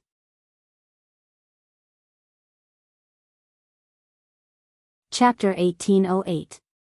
William could be very unreasonable, and only a few people around him could persuade him. Brawl was obviously one of them. Helpless and bitter, William agreed to board the pirate ship just like that. Even Duque couldn't help but mourn for him for a minute. Just like that, a wolf god, a wolf cub in theory, began their adventure, teasing. Mount Hyjal was the base of the elves, and the Night Elves didn't want to send all their main forces to attack Ragnaros. Thus, they took advantage of the time difference and allowed the fire elements to invade and destroy their home. Malfurion, Isra, and the Green Dragon Legion stayed behind to guard the place. After passing through the huge teleportation portal that Duque had created with Atish, the group of powerhouses finally stepped into the Land of Flames. To be precise, the Land of Flames wasn't exactly the same as the Fire Elemental Plane. The Land of Flames specifically referred to the core area of the Fire Elemental Plane. This wasn't a small space, but a vast territory like the Molten Core back then. As soon as they stepped out of the teleportation portal, even the veteran members who had experienced the battle at the Molten Core still smelled a pungent smell of sulfur. Duke activated a huge ice barrier to purify and cool down the air around him at the first moment. Unfortunately, it was still hot and smelly. Beneath his feet, every time he stepped on the leg armor, it was either volcanic ash or molten lava that had just cooled down. He was worried that he would fall into the lava and die immediately. Since their abilities were different, Duque naturally didn't need to constantly let the frost elements revolve around them to form small tornadoes to drive away the heat like he did back then.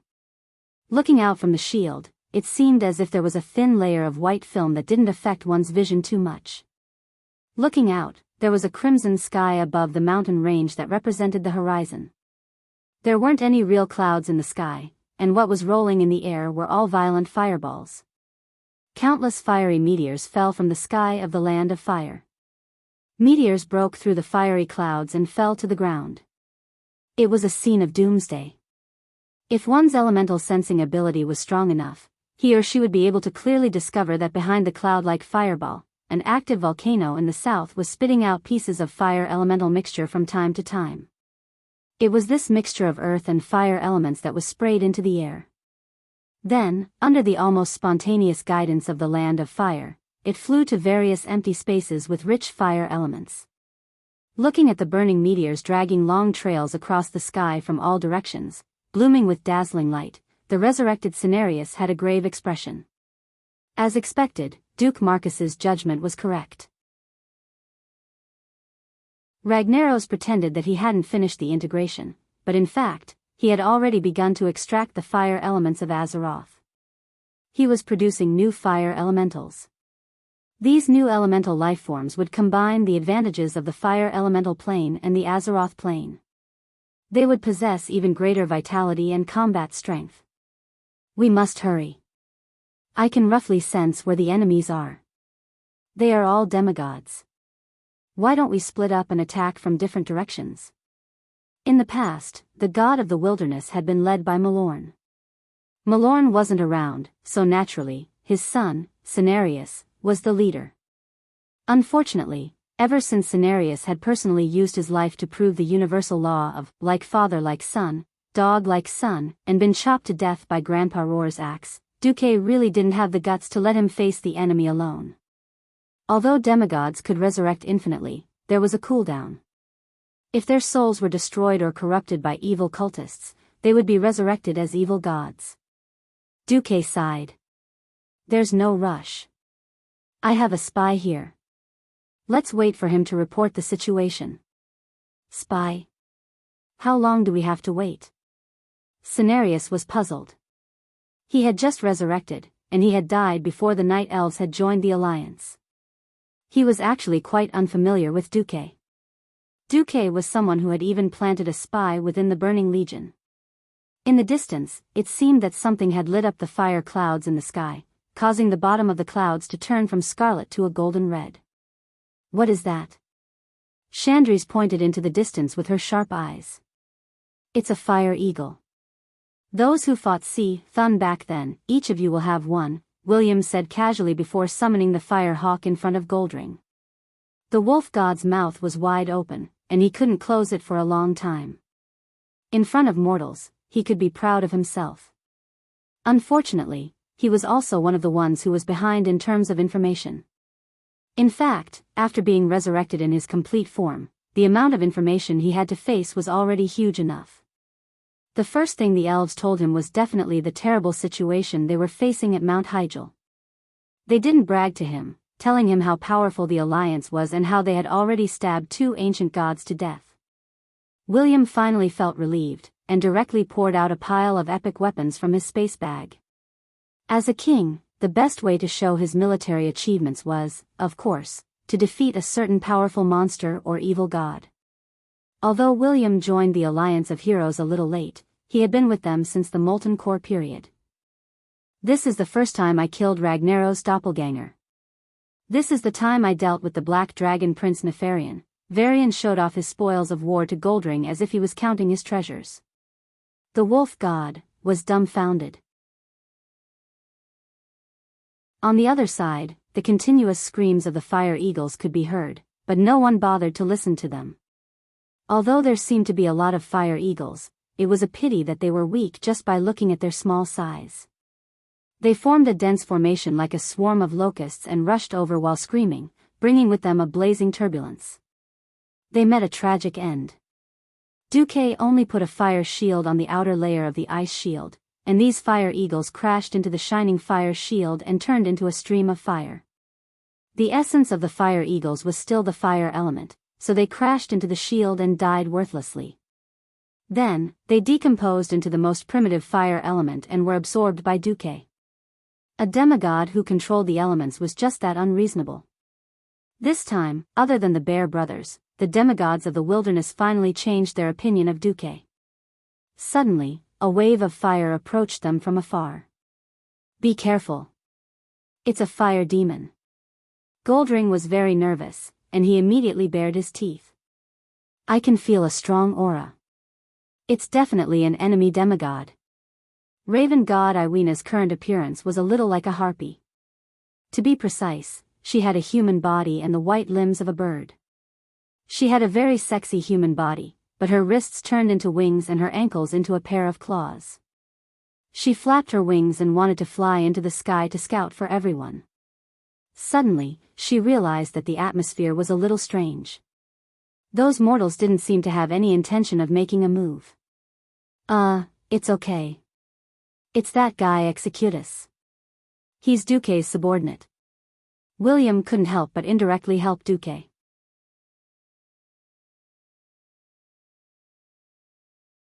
Chapter 1809. It was an endless army of fire demons. They had huge bodies, and just by standing there, they could form a wall of fire. Beside them were some subsidiary fire creatures, such as the molten firehounds. They formed a large group. When they walked over, the entire land seemed to flow like a long red river. Occasionally, there were a few intertwining turbulences by the river, which leaked out an even hotter aura. The Alliance Hero Group and the Guardians of Mount Hyjal looked at this spectacular scene with strange feelings. They stared and held their breath, afraid to miss a detail. Because it was really exaggerated. When they came here, they were already mentally prepared to fight their way out. Who would have thought that they didn't look like invaders, but like liberators? The fire demon army stopped 300 meters away. The former manager, Majordomo Executus, led a huge fire demon over, swaying his snake tail. That fire demon didn't even bring his two obviously powerful molten dogs. Humans all looked the same to fire demons. Fortunately, this guy's appearance was quite unique. He was probably blind in his left eye, and only had a black blindfold that was slanted over it. He had 4 thick, bug-like beards on his chin that were a bit like Adrenii males. His left shoulder was empty, but his right shoulder was branded with 1 big and 2 small, a total of 3 pauldrons that looked a bit like Omega. The huge silver metal belt had the same runes. 2 huge pieces of skirt armor protected the flank of his snake tail. Behind the belt, there was a somewhat funny metal frame with a huge flag on it. The flag was painted with the language of the fire demons. Majordomo came up first, crossed his arms, and bowed to Duque. "Great Master, this is my former subordinate, Shanox. Now that he has heard that Master has come here, he has decided to lead his troops to abandon the darkness and join the light under Master's great glory." The wilderness gods were a bit dumbfounded. Of course, they could feel how powerful Shanox was. Although there were quite weak demigods, it was obvious that Shanox was ranked in the middle. Such a powerful fire demon should be the backbone of Ragnaros's subordinates. They surrendered just like that? All of a sudden, Duque's level of pretentiousness was maxed out. The wilderness gods now looked at Duque in a different light. Duque said calmly, "Since you're Majordomo's lackey, you can continue to follow him in the future. After I take control of the land of fire, I will reward you handsomely." "Thank you, Master." The one-eyed fire demon half-deity bowed on the spot. Even after Majordomo's explanation, the gods of the wilderness still felt like they were in a dream. Among the elemental guardians of the land of fire, fire demons were the most terrifying. Shanox was no exception. As Ragnaros' chief hunter and molten hound trainer, Shanox patrolled the elemental territory with 2 of his most ferocious beasts, Splitter and Mad Face. Once upon a time, that was indeed the case. The problem was that Majordomo Executus had been dug out by Duque. Back then, Majordomo had played the role of a prime minister. It was not an exaggeration to say that it was second only to one monster, but above all others. It was precisely because of Majordomo's betrayal that Ragnaros was the most furious and violent. As the manager, he ran away and brought his lackeys with him. However, the fire demons that remained in the land of fire were in a miserable state. Fire demons were the most intelligent among the fire elemental creatures. If it weren't for the fact that Lager had to control his territory through the fire demons, perhaps he would have executed all the fire demons. Since the day the molten core had fallen, the fire demons had been reduced to a miserable child. He had a share in the work, but there were no benefits at all. Because the fire demons were highly intelligent creatures, how could they not feel resentful? Among the fire demons, Pharaoh was the boss, and all the other physics demons were inferior to dogs. With his former boss, Majordomo, acting as the go-between, Sean Knox, who was already full of resentment, immediately rebelled. What was more interesting was that Shanox was in charge of patrolling the land of fire. In addition, in this life, Duque directly sold off the green dragon Elizarazer to clean up the mess for Isra. Naturally, there wouldn't be a fire hawk king with the same name here. After all, when Ragnaros's army poured into Mount Hyjal, the green dragon Elizarazer betrayed the alliance and helped release the traitorous archdruid Fandral Staghelm. As a reward, she was purified by the flames and reborn into a terrifying fire hawk. In this life, the fire hawk was gone, and naturally, there would be no fire druid Staghelm. In this life, there were originally 7 bosses in the land of fire, but now there were only 4 left. This method of directly weakening the competitors was really King awesome. Majordomo spoke again. Master, I have already asked around. Ragnaros is in a volcano, concentrating on building his King of Fire army. If we can quickly eliminate the remaining 3 leaders, we can launch a surprise attack and catch Ragnaros off guard. As the saying went, the second Japanese were more ruthless than the real Japanese. Just like during the War of Resistance against Japan, the Japanese were cruel, but the traitors who defected to the Japanese knew that if the Japanese did not win, they would definitely end up worse than the Japanese. As long as Ragnaros was not finished, Majordomo could not even dream of a good night's sleep. So when it came to betraying his former master, he was more ruthless than anyone else. To be honest, the gods of the wilderness looked down on his humble attitude, but they would not refuse the help of this kind of traitor. With a guide, he would be able to deal with Ragnaros more quickly. At least in terms of interests, there was no conflict. After passing his thoughts to Duque through the soul connection, Duque was able to open a 3-dimensional topographic map of the land of fire in this life. Majordomo explained. Now there are only 3 leaders left. They are the Black Web Spider Mother Bestorak, the Lava Elemental Lord Leolise, and the former Void Lord and current Gatekeeper Belloc. As the Black Web Spider Mother, Bestorak and her ruthless descendants feed on the lava and flames on the remains of the fire elemental to satisfy their appetite. In order to provide more nourishment for her offspring, Bestorak weaved a huge net of fire around her nest to trap prey that strayed into it. Leolise is one of the oldest existing elemental creatures. He originated from the primordial flames that created Azeroth. He was responsible for creating new elements in the land of fire, and at the same time, he thought that the titans who moved him were too arrogant. This hatred still burns in his heart.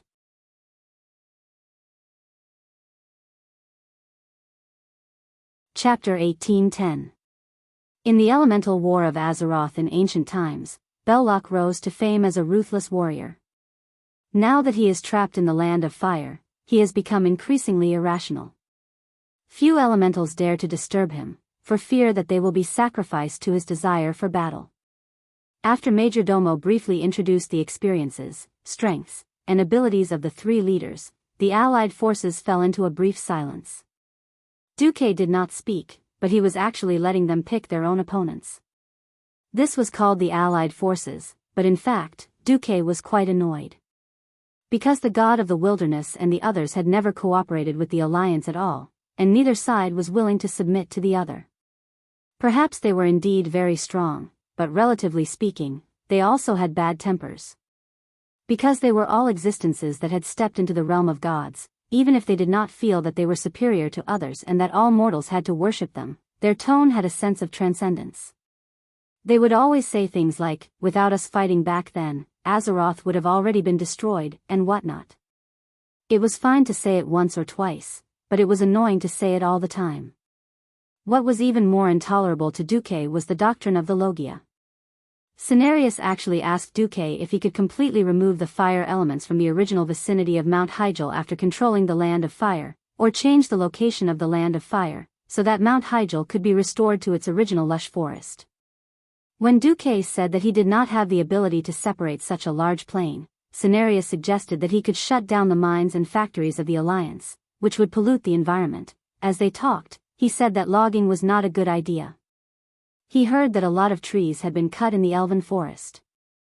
According to the druid doctrine that he passed on to the night elves, at the very least, they should plant as many trees as they cut down. At that time, Duque rolled his eyes and said, "Why don't we designate the 365 day of every year as Arbor Day?" Cenarius said on the spot that this could be done. He asked Duque to implement it. Duque was so bold that he wanted someone to kill a god for the second time. Sigh. There was indeed a huge ideological gap between environmentalism and the pioneers of the Industrial Revolution. It was because Duque didn't want to use Return of the Legion to continue letting the bitter mortals fight against the demons of the Burning Legion with their swords that he decided to use all sorts of black technology talents. You, Cenarius, want me to destroy all industrial civilization and go back to pre-liberation, no, even more primitive than the Middle Ages? Do you think you can deal with the entire Burning Legion with just your god of the wilderness? Don't even think about it. If not for the hateful members of the World Annihilation Party in front of him, Duque might have really gotten into a fight with the demigods of the wilderness. Isera's idea was good, but it had side effects. As if he wanted to show off the strength of a wilderness demigod, Cenarius said, "We have the upper hand in terms of combat power. The 6 wilderness demigods will split up and quickly deal with the other party's leader. Then, we'll ambush Ragnaros." Unexpectedly, the Bear brothers were the first to speak. Ushek said in a low voice, "We hate spiders." Ushek said, "But it feels good to take down these guys by force." Ushek said, "I suggest that Duque come with us to deal with the dragon web broodmother." Duque shrugged. "I don't care. I feel that the lava elemental giant Leolise is more suitable for Kitotora and Cenarius. Leave it to me and Avienna. I can show off my strength in front of my son." The wolf god seemed to have eaten too much garlic and was quite boastful. "Who's your son?" William retorted. You. "It's you." The wolf god started his verbal cannon mode. No. "I'm not," King Wa answered fluently. Anyway, the bystanders felt great watching the wolf and man bicker. Duque almost wanted to say, "You guys should hurry up and acknowledge each other." Duque didn't dare to say it out loud. Who knew if the 2 old friends, Lang Rin and Anjuan Lothar, would jump out of their graves and shout, "Filthy Demon King, grant me power." Then, they would believe in Brother Spring and resurrect on the spot, beating up Duque for this. Cenarius, who was beside him, thought for a while and agreed. A demigod lava giant that could spit fire was indeed a counter to Cenarius. He also couldn't use the defense of Totora's turtle shell. However, Cenarius felt that it was a little inappropriate to deal with a demon-born fire elemental guardian. His green face was a little red. "Actually, my skills are mainly support. Totora is a pure defender. Can you give our team a demigod with strong attack power? After all, Ushek's team already has 3 demigods." "Oh. Lack of attack power? Say so earlier.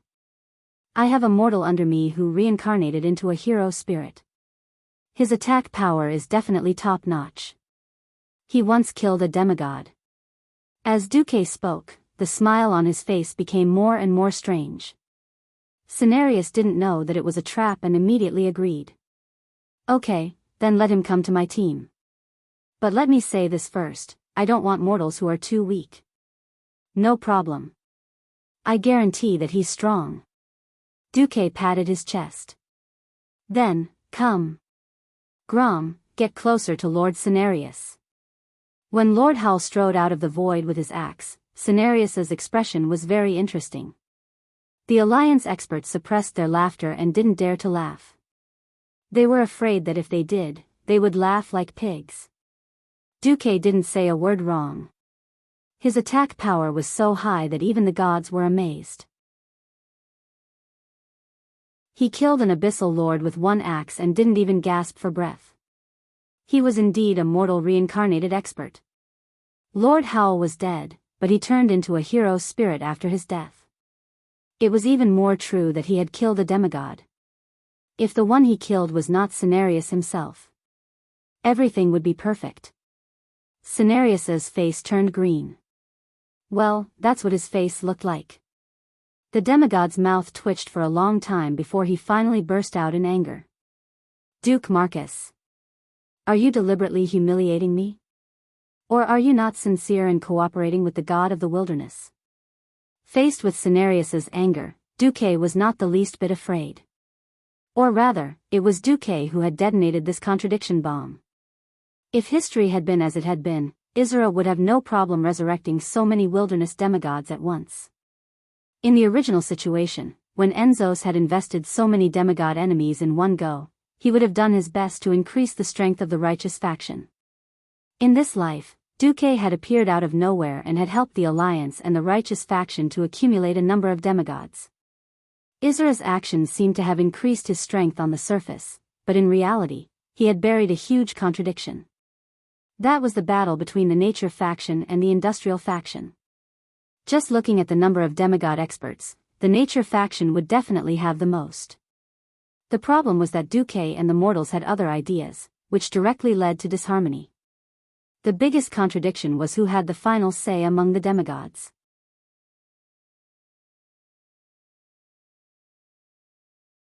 Chapter 18:11. Who was the boss? In any temporary or permanent organization, this was a very profound field of study. To make an organization inefficient and difficult to make decisions, it was very simple. The more people with decision-making power, the better. For example, a 1,000-member council with one person having one vote was definitely hundreds of times less efficient than a 3-person decision-making group.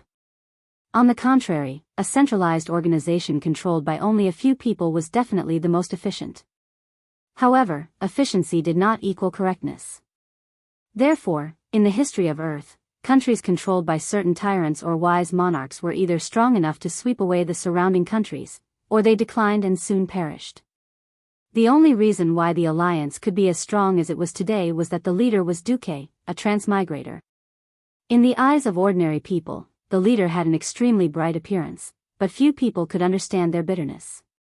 Almost every day, a group of people came with the most cutting-edge technology, asking you to make a decision. If you had enough money, manpower, and material resources, of course, you could try every one of them. Unfortunately, there was never a leader who had so many resources to waste.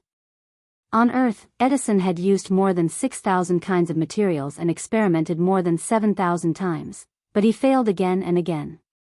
After experiencing thousands of failures that were simply horrors and nightmares in the eyes of mortals, Edison, who was good at summarizing, finally developed the electric light. Yes, this was a good story. But this was based on the basis that Edison was indeed a genius, and a diligent and persistent genius. Duque faced thousands of reports every day, among which there were hundreds of reports about inventions. There was no lack of wonderful ideas, such as planting pineapples in the ice and snow of Northrend and developing tropical fish farming. If Duque was not a transmigrator, then the development of the alliance would easily be led astray by those imaginative dwarves and gnomes. It was precisely because he knew that the alliance, and even the whole world, could not find a better leader than him that Duque held on to power. For this, he did not hesitate, or rather, he controlled the absolute rule of the alliance by taking care of the queens. In contrast, he also proved his ability with a healthy and rapidly developing alliance, repaying the trust of all the leaders of the alliance in him.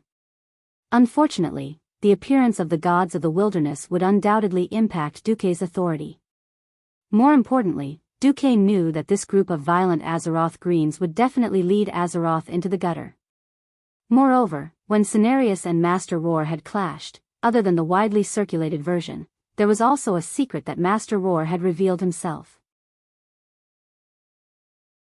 At that time, Cenarius had said that trees were the Night Elves' friends. The number of trees that Master Roar cut down was the number of his brothers and sisters that Master Roar had cut down. He wanted Master Roar to repay this debt of blood with the lives of orcs. Strictly speaking, this was not wrong. Once a tree reached the level of a 1,000-year-old tree, it would have the chance to become a treant with the help of a druid. From there, it would become an ancient tree of war, an ancient tree of wisdom, or even an ancient tree of life. The Warsong Beast men had cut down trees, the Horde had cut down trees, and the Alliance had also cut down a lot of trees to develop their economy. On top of that, Duque had taken in Master Ho as his follower. Sooner or later, this grudge and this debt would explode. The most troublesome thing was that the druid doctrine of these naturalists hadn't changed for nearly 10,000 years. Not changing meant that they were stubbornly conservative. Moreover, the original version of history had already proven that the gods of the wilderness weren't the decisive force in defeating the Burning Legion. Since that was the case, Duque couldn't give up his leadership. Now, a mere weakling like Cenarius was already rubbing elbows with him. If it was his father, the so-called strongest demigod, White Deer Malorn, could he still give in? Faced with Cenarius's questioning, Duque didn't back down. Instead, he laughed. Cooperation? The premise of cooperation is sincere cooperation.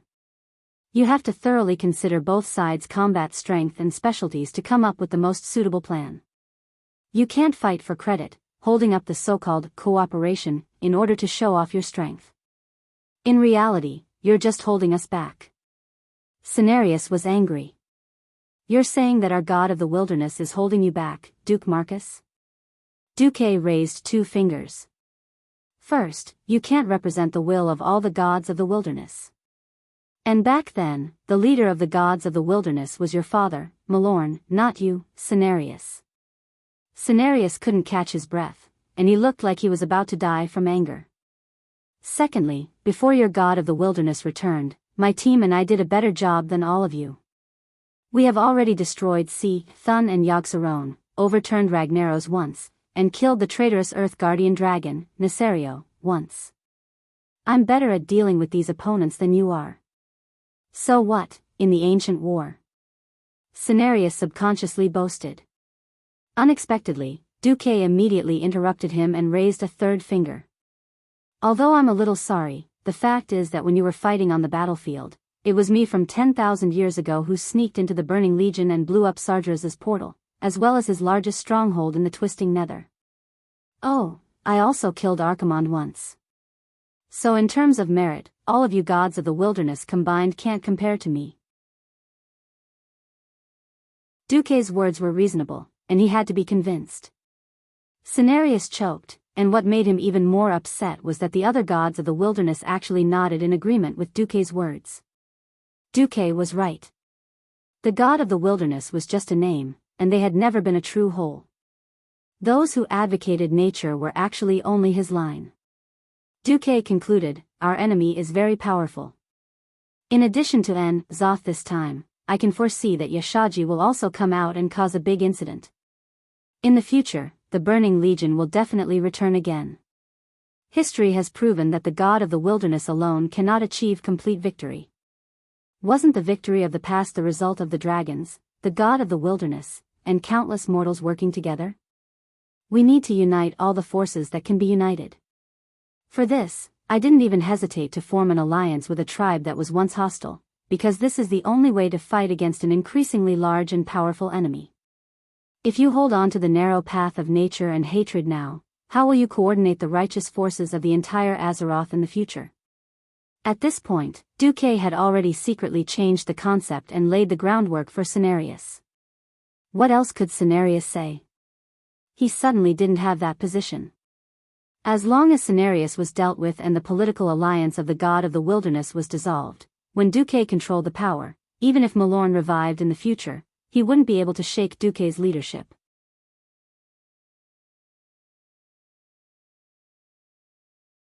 Chapter 1812. At this time, the Bear brothers were the first to support Duque. Since Duke Marcus is doing a good job fighting evil, why should we disrupt his rhythm and destroy his way of doing things? We can actually cooperate with them. Raven goddess Iwena's voice was strangely hoarse and low, sounding rather magnetic. Elun said that the Burning Legion's demons are endless. If we can't maintain our strength in a victory, then even if we win this time, we will definitely lose the next war. In fact, we almost lost the War of the Ancients. Iwena spoke very tactfully, not directly agreeing or disagreeing. But she pointed out the defeat on the battlefield of the War of the Ancients. Cenarius was a little speechless. Iwena was right. If it weren't for his father protecting him, he wouldn't have had to rush into the main battlefield to fight the Archerons, resulting in his death with his neck broken. In fact, most of the 6 demigods had died or been seriously injured at least once. At the beginning of this resurrection, Isra had personally told them that the turmoil in Azeroth was just the beginning, and that the Legion would come again. At this time, Goldring bared his teeth. Just because Duque accepted a demigod with my blood, I support him. This time, Duque was a little surprised. He didn't expect that following the plot and accepting the old alpha wolf, Jean, could he also gain Goldring's favor? That was a little too awesome. Tortola the tortoise said, I don't want to see, that was a forfeit. Speaking of which, the tortoise god in Duque's memory didn't seem to speak like this, right? Duque rubbed his eyebrows. He couldn't be bothered to think too much.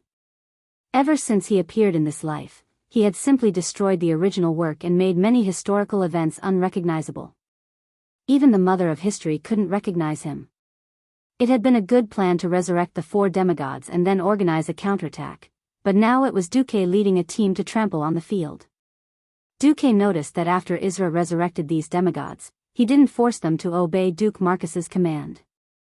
Duque was a little puzzled. Does he think I can handle them? On this side, Cenarius finally realized that the situation was irreversible. He suddenly sighed. Duke Marcus, do you think that I'm greedy for power or deliberately obstructing you? Duque was slightly stunned. Cenarius had never been this kind of person in any of his lifetimes. In the ancient war, it was he who had spoken up and convinced his father, Malorn, and the other gods of the wilderness to form an interspecies group of demigods.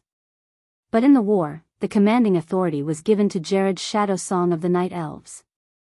It would be an exaggeration to say that Cenarius was greedy for power. But what was with this slightly hostile feeling? Cenarius strode in front of Duque and spread out his hands. Did you know? Duke Marcus, I'm actually feeling uneasy. Uneasy?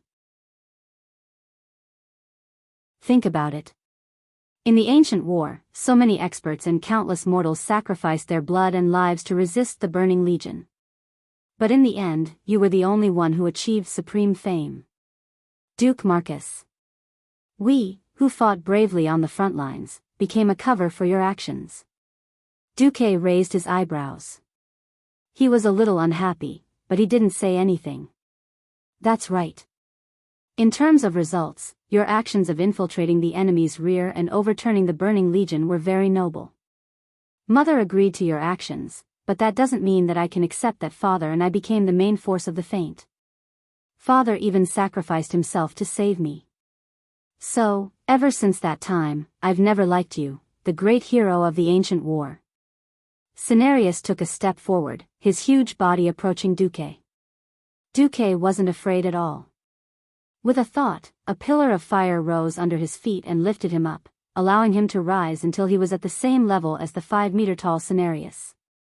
Duque slowly opened his mouth, his voice carrying a threatening aura without being angry. Then what do you want? This is a team of experts formed with the common goal of defeating the evil existence that intends to destroy the world. Compared to other experts, I trust my command and arrangements more. Be it my old partner or Isra, they all acknowledge my ability to command. That's right. I insist on taking control of this team. Of course, I won't force any existence to throw away their lives or do something they don't want to do. Duque waved a tish, and a portal opened beside him. On the other side of the portal was naturally the lush Mount Hyjal. Duque said coldly, the door is over there. Those who don't agree with my command can leave. I won't send you off. After Duque finished speaking, Cenarius's somewhat tyrannical aura suddenly disappeared. His shoulders drooped and he sighed, No. What I want to say is that I will respect everyone's opinion, and I have no intention of leaving this team. But at the same time, I also have reservations about your philosophy and the way you do things. If there's a need for sacrifice or a feint, I hope you can tell us immediately instead of acting in secret. Duque understood what Cenarius meant. He also sighed. A long time ago, I always had the attitude of seeking common ground while reserving differences when forming an alliance and team. With the goal of fighting against evil, I can allow my allies to have all kinds of habits, ideals, lifestyles, beliefs, and even powers from the evil side. Duque pointed at Lord Howell, who had not said a word. Even he was an enemy that we had to fight to the death. Duque changed the topic. Whether you believe it or not, let me tell you this. Grom and I were requested by the dimensional dragon King Nozdormu to return to the ancient war. We accidentally went to the Burning Legion's camp. In order to protect ourselves, we pretended to join Sargeras and hid in the enemy's camp. At that time, we weren't even chess pieces. Duque glanced at Tyrande, who was beginning to blush. If not for that accident, we wouldn't even have had the chance to effect that great war. It was only when we met Tyrande that we contacted Elun, and then there was anything else. It was only at the very last moment that we managed to turn from chess pieces to the main force. So, there was no need to sacrifice you as cannon fodder to attract the attention of the main force. Tyrande hurriedly said, pressing a hand to her chest. I swear in the name of the moon goddess Elun that this is true. If I hadn't been captured, the moon goddess wouldn't even know that a group of righteous people had infiltrated the army and even made their way to the top. With these words, the few wilderness demigods finally felt the knot in their hearts disappear.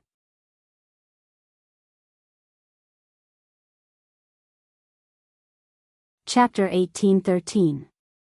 Cenarius had tried to test Duque's ideas, but at the end of the day, it was all because Duque had caused too much trouble back then. He had blown up Chief Saw's nest, and he was in the limelight. The mortals from back then were dead, but what about the rest? More than half of the wilderness demigods had died, some famous, some not. In the end, they had all been taken advantage of by Duque. Could they feel better? Especially Cenarius, who had lost his father. Back then, his father's neck had been broken by Archimon to save Cenarius, and he had died a heroic death. Even if it had been 10,000 years, it was understandable for him to be angry. Thinking of this, Duque's thoughts were clear. Some things were better to be exposed in advance. If that knot in the heart continued to develop, it might become a soul-devouring monster. At the end of the day, Senna was afraid of being betrayed by Duque a second time. Phew. Duque let out a long breath. Let's all look forward. Since you've all been resurrected, and now you're allies fighting for the same goal, just pretend that you've forgotten what happened in your previous life.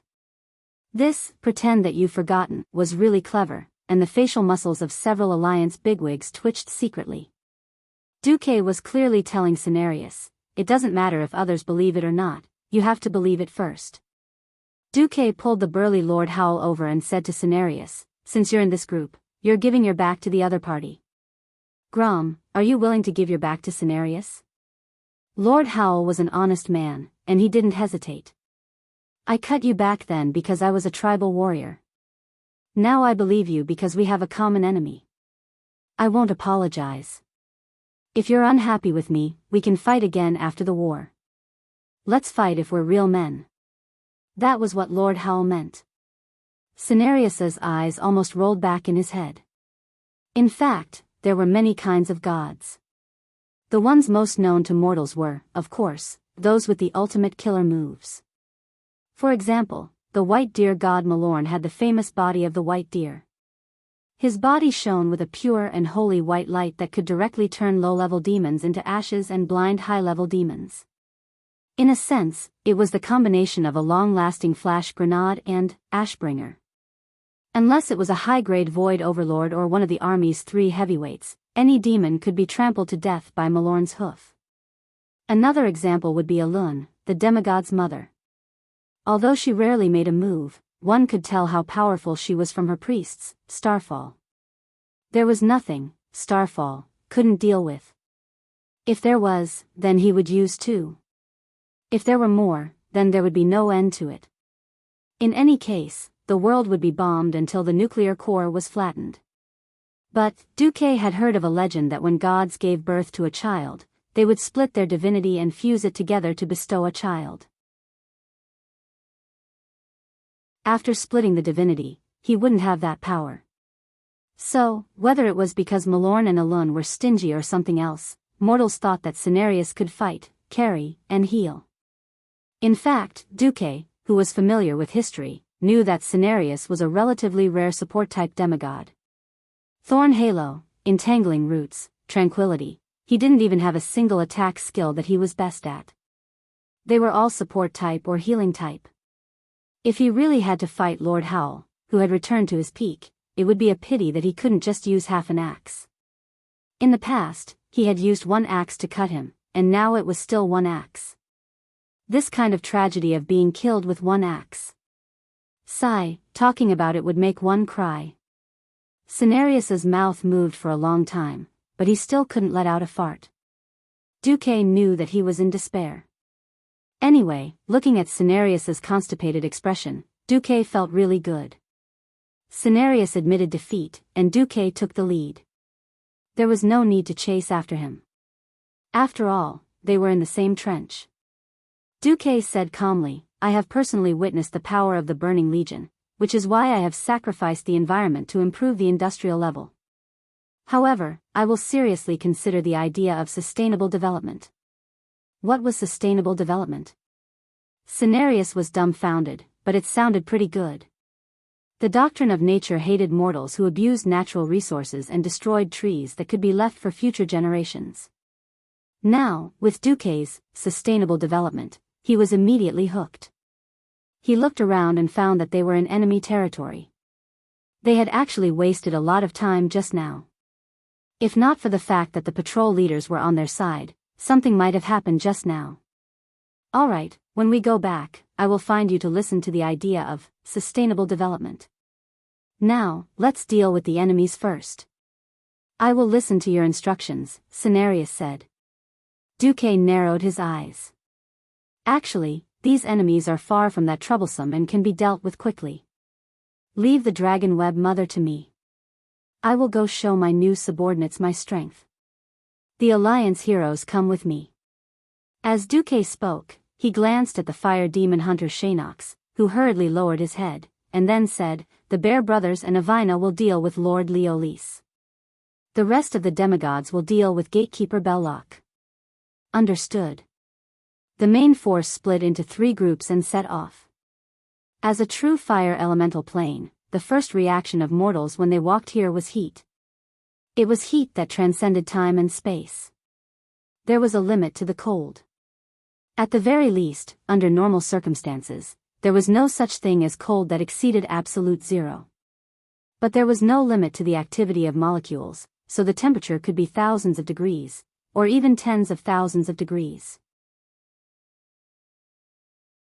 Even though Duque used the ice shield to cool the air, and the temperature had even seeped into the ground to offset the high heat from below, the mortal heroes could still feel the terrifying heat from the core of the land as they walked on the surface of the land of fire. They felt like a live fish that was being fried over a fierce fire. Even though they knew that they would still die if they flipped over, they could not help but jump around. Sigh. Duque sighed softly. An ice bridge appeared out of thin air for the mortal heroes to walk on. Whoosh! I'm alive. Imriel, who had not participated in the battle at the molten core, was still as lively as ever. I thought my skin was going to be burned by my own armor. Duque slapped the back of his head with his hoof. Idiot, you're cool. It's my own frost circuit that consumes the magic power. Then why did you bring us here? The hoof was a little puzzled. Can't you just rely on those demigods? Duque spoke the truth. There will be a battle between me and Ragnaros, but I don't have much time to deal with those fire elemental creatures that jump out. Demigods from the wilderness will have their battle prowess greatly reduced in this place. The only good thing was that Duque and the others did not need to clear the monsters on the road.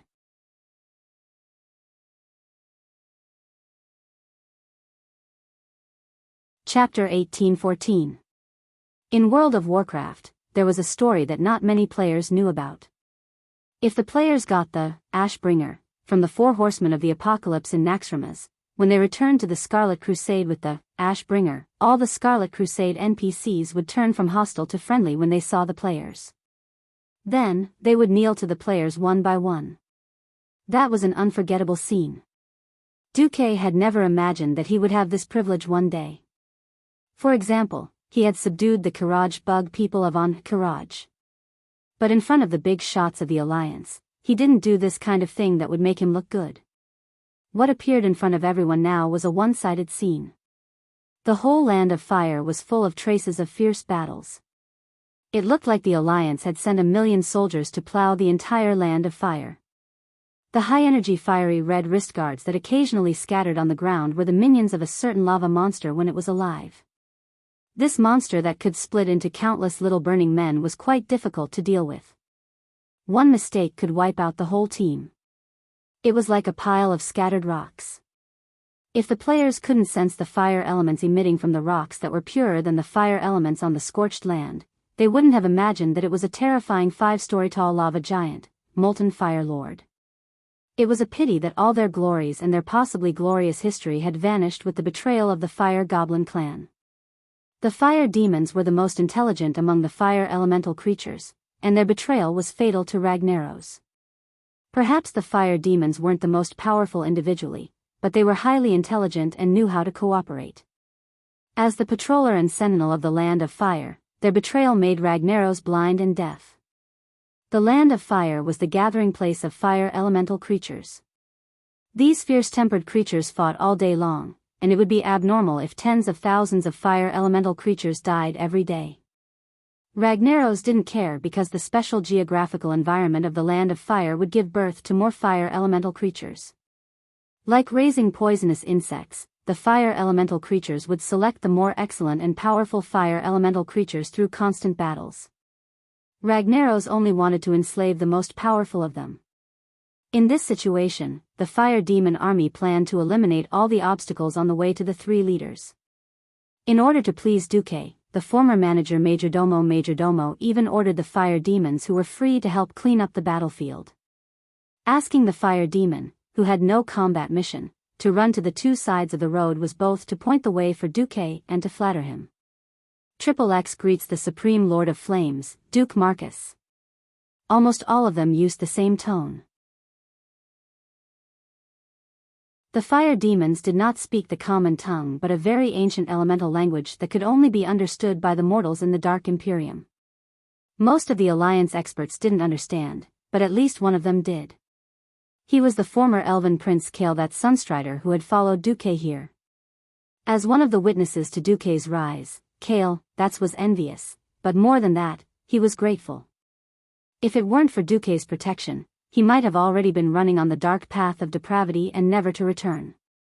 This was real. In order to weaken the Sunstrider family's influence among the High Elves, Queen Sylvanas could directly accuse him of treason, which was not considered a slander, and give him a hat that could never be washed away. He could only associate with people like Illidan. Duque once told him in a casual conversation, "I heard Nosdormus say that in parallel worlds of different spacetimes, there will be different versions of you. If you were in another timeline, you might be the villain." Although it was a joke, Kale, was very attentive. Now that he was the chairman of the Kirin Tor Parliament of the Dalajan, he had long felt his limits. If he was still the prince of the previous dynasty who had nothing to ask for, of course, he could just muddle along. However, Sylvanas became a demigod, and then Magni turned himself into a diamond man in order to break through to the demigod realm. This stimulated Kale, nerves. He vaguely felt that his path to ascension was here and now. Duque, who had planned earlier, had already controlled everything here in advance.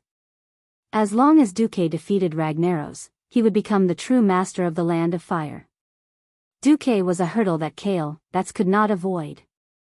Facing Duque, the kind-hearted Kale, could not have any evil thoughts, so he secretly made a decision. On the other side, surrounded by hundreds of fire demons, Duque and his group were like an emperor on an inspection tour. They majestically arrived at the place where the mother of Ghost Web Spider was. The sky was dark, and hot black ashes were swirling everywhere. The closer they got to Bestelac's place, the easier it was to see the white spider webs entangled in the rubble and on the roadside. Ordinary spider webs could not exist in such a high-temperature environment. They would have long turned into an unknown burnt substance. Only the flashing flames and the cobwebs made of ultra-pure fire elements could exist in this special world. Spiders were the most sensitive creatures. Every vibration of their webs would be sensed by their sensitive tactile nerves. They could easily distinguish which vibrations came from the natural wind, which were prey and which were enemies. Faced with a large number of fire demons, the mother of Ghost Web was a little confused. A mysterious female voice echoed in the spiritual sea of all the visitors to Duque. It was a sinister voice. "Shane, Knox, are you out of your mind or something? This is not a place for you and your long-tailed subordinates. Don't say I didn't warn you. If you go any further, don't blame me for feeding your subordinates to my children." Soa. The first half of the conversation was normal, but after the mother of Ghost Web Spider's strange perception system sensed someone, Majordomo? Damn it. You betrayed the great master, Ragnaros. The mother of Ghost Web Spider screamed, followed by her exclamation. Thousands of small spiders suddenly emerged from the seemingly empty cracks in the surrounding rocks. There were so many of them that in less than 3 breaths, they filled the entire field of vision of the Alliance heroes. The dark ground with a dazzling red light was suddenly filled with these 8-legged creatures. The long furry legs and the mouthparts that made soa noises made the heroines of the hero group shudder. Be careful of the yellow-green legs. They will self-destruct.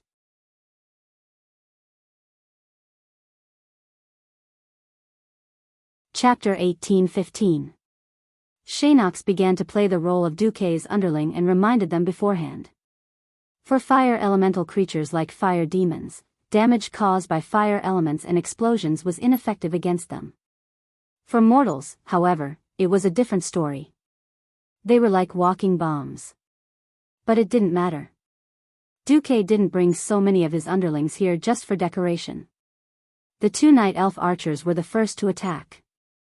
Tyrant and Chandries were the best archers on the planet when they knocked their arrows. When the Windrunner sisters were here, Tyrant was more of a priestess in order to maintain the balance of the team. When the team needed long-range attacks, these masters of 2 professions would immediately switch to the profession that the team needed the most and pour fire into the distance. The arrows tore through the burning air and accurately nailed the yellow-green spiders. The nightmare web nest beetles, which had been programmed to self-destruct as soon as they touched an enemy, faithfully carried out their mission of self-destructing soldiers.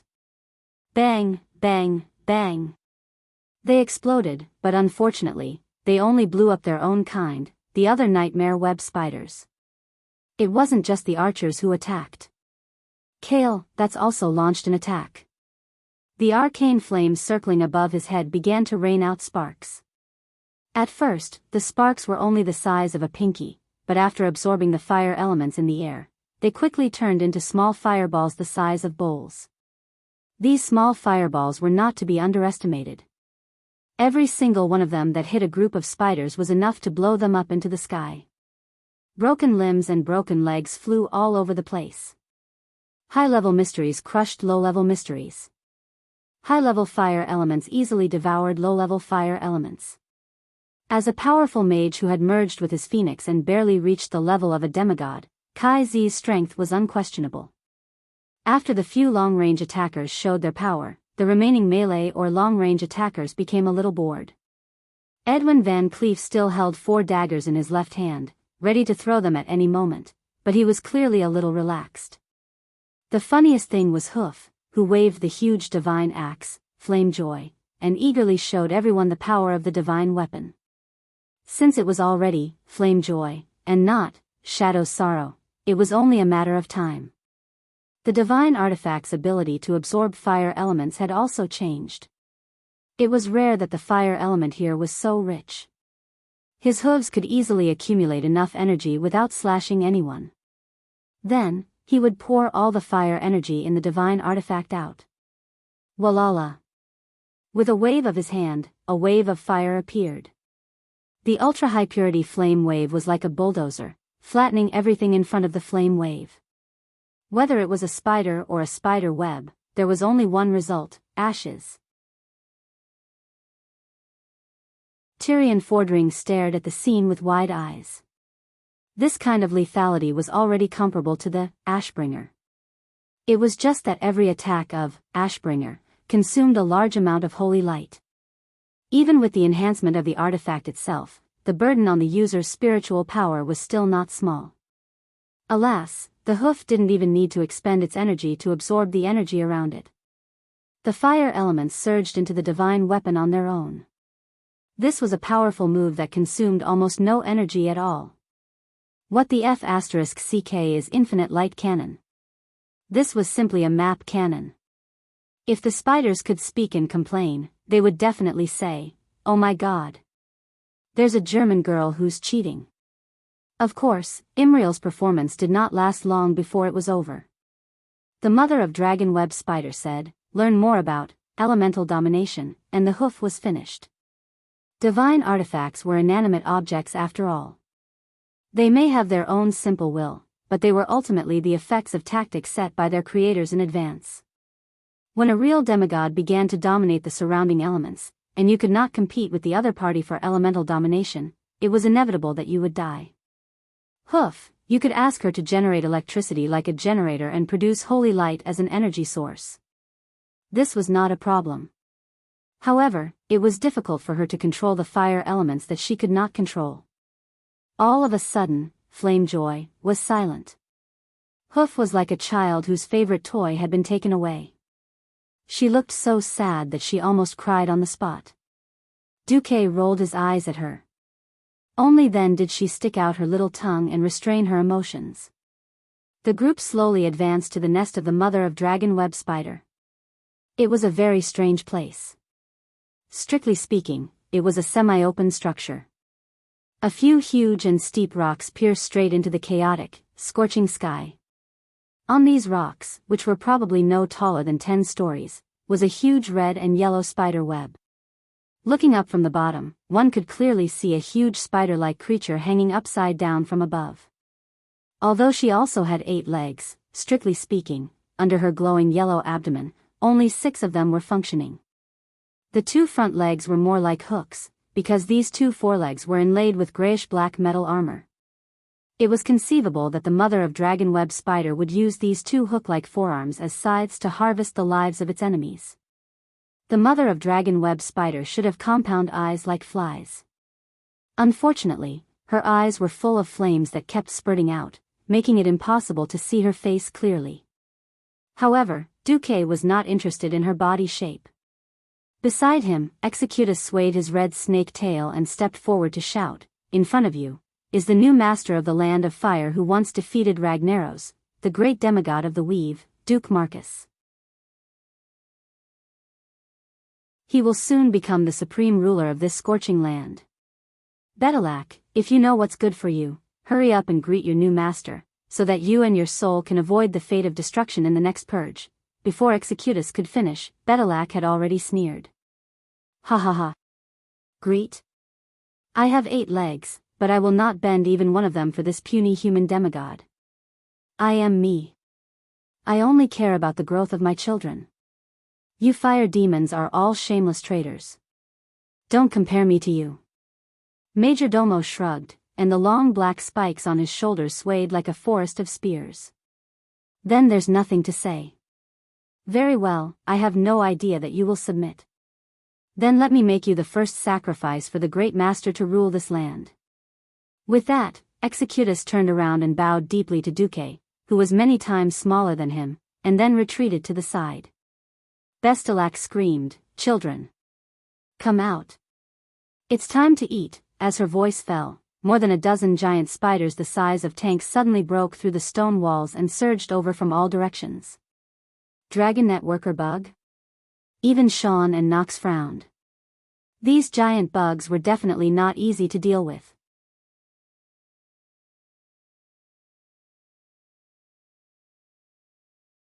Chapter 18:16. The dark web worker bug itself was not too scary. In terms of attack skills, it only knew how to spit out a bunch of scorching venom to burn the enemy in front of it. It could also spit out flames. If it was a little disgusting, it could just eat a young spider to regain some vitality. What was really difficult to deal with was its characteristics. As long as one worker bug was killed, Betelak would go crazy and enter a frenzied state. In the past, there was a powerful fire elemental lord who killed 5 of her children, worker bugs, without a care and was directly torn to pieces by the crazy Betelak. Shaynox really wanted to remind Duque, but the second brother of Executus smiled lewdly and did not care at all. Boss even secretly shook his head at him and told him not to meddle. Although Shaynox also knew that there could be a world of difference in strength between demigods. For example, if he were to fight with the current master of the Land of Fire, Logger, he would definitely be killed. But this demigod hunter still felt a little uncertain. In the end, he still remained silent. It was true that he had defected to Duque. Since Duque did not mind showing off his strength, he was also willing to see how powerful his new master was. More than a dozen huge dark web worker bugs quickly rushed over. Behind them and at their feet, there were countless small spiders. The patter of footsteps and the sharp grinding of teeth made the Alliance powerhouses feel a little numb. Since Duque said that it was none of their business, no one thought of making a move. They just habitually raised the weapons in their hands. A new flame suddenly shone in the air, and everyone saw a strange scene. Time seemed to have sped up, and the fire clouds that seemed to be tumbling randomly in the air were gathering together in a strange trajectory. In less than 2 seconds, the smoke in the sky had turned into long spears of flames.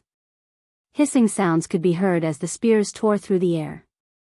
They pierced through the spiderwebs above their heads with unparalleled ferocity and fell to the ground. Chi! Chi! Chi! The flame spears with a higher temperature easily pierced through the bodies of the dark web worker bugs. On the spot, more than a dozen worker bugs let out miserable cries and fell to the ground. Shaynox's face twitched. Even he did not dare to kill so many of the broodmother's children like this. This was simply courting death. Did his new master have absolute confidence in him? Or was he possessed? Sure enough, the broodmother's voice sounded like it came from the depths of hell, and the flames spewing out of its eye sockets were at least a meter high. Perhaps this was the death stare. Betelak gnashed her teeth and roared, "Damn humans! Very well, you remind me of the Flame Lord who dared to kill my child. I will let you have a good taste of my anger." Her glowing and hot spider but suddenly became even bigger and hotter, like a rapidly inflating balloon that could burst at any moment. She pulled a thick strand of spider silk and quickly fell upside down. Anger had given her strength, but it had also robbed her of her rationality. Her eyes, which were filled with flames, did not even notice the subtle changes in the law of fire in the surrounding space. She would never see the teasing smile on Duque's face. Quickly landing on the ground, her 5-story-tall body emitted an ear-piercing tremor. She screamed and had just raised a pair of scythe-like front claws of the Grim Reaper, when Duque's attack arrived. As a piercing sword, Duque rarely used Song of Light and Shadow to slash. Even though the strength of the blade was worthy of being a divine artifact, Duque still did not want to waste it. This time, Duque used it to make a magical horizontal slash. In a 180-degree range, a golden line spread out and disappeared in a flash. As if there was a strange distortion in space, Betelak was about to forcefully slash, but suddenly found that her body's center of gravity was off. As a 6-legged commander-tier monster in its own nest, it was impossible for her to lose her footing. The only explanation for her loss of center of gravity was that a golden line had appeared at the front of her 6 spider legs, the calf. In Shaynox's field of vision, the golden lines on these 6 legs were not broken. They were connected in a line. From the front of the broodmother's legs to the red towering boulders on the edge of the spider's nest. Only the top experts could see that when Duke waved his sword just now, there was a golden ripple in the air. He broke through the turbid stench of the lair and swept through this not too small space. At first, the demigod fire demon hunter did not think it was possible. But he immediately saw that Bestelac's 6 long legs, which were almost as strong as his, were cut off in the middle by the golden line. Not only her legs, but there was also the sound of stones cracking. The golden lines on the stone wall behind the brood mother were all cut off. Because Duque swung his sword diagonally upward, the holy golden light caused the huge stones to immediately have a very smooth surface along the golden line, which was slightly inclined to the ground at an angle of 15 degrees. Several huge stones the size of hills were suddenly split in half and began to collapse diagonally under the effect of gravity. Everything around them seemed to be forced into a state of slow motion. Everyone could clearly see that the brood mother, who had lost her 6 legs, knelt forward along the slanted cut like a fanatic worshipping a supreme god. Bestelac's mouth was wide open. That should be an expression of horror, right? She screamed, "No!" Even at this moment, she still did not give up. In a situation where she lost control of her body, she still used her broken 6 legs to kick with all her might. Moreover, there seemed to be a blazing flame spurting out of her buttocks, temporarily using it as a flame propeller. Her whole body rushed towards Duque. At this moment, Duque's raised arms suddenly retracted. The golden arc of light slashed out again. Duque showed everyone what a melee mage was with his actions. This time, everyone saw it. In the blazing hot blood mist that filled the sky, including the little spiders that had not been crushed to death by the collapsed boulders, everyone saw the pair of forearms that Beth-Tillac swung down suddenly rotated 360 degrees in a very strange posture, and then fell off from the joint position. The broken parts still carried a blazing aura like that of a flamethrower. Just like that, they spun in the air and flew to the back of her huge body. The flow of time seemed to have returned to normal. Only at this moment did the collapsed boulders ruthlessly fall down, and very coincidentally, right on top of the broodmother's big buttocks. No! No! The broodmother screamed wildly, and at the same time began her ultimate move, smoldering destruction.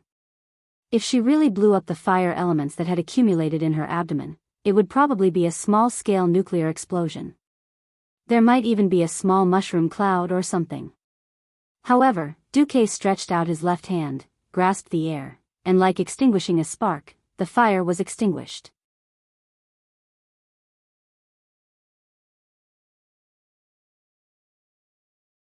Chapter 1817. No. This is impossible. The broodmother had completely collapsed. Her sharp mouthparts began to dig at the soil because of her position, but her body, which had lost 6 legs and 2 forearms, was still twisting unyieldingly. Everyone's mouths were wide open. Especially the fire demons who had just surrendered, they seemed to have seen the most incredible thing in their lives.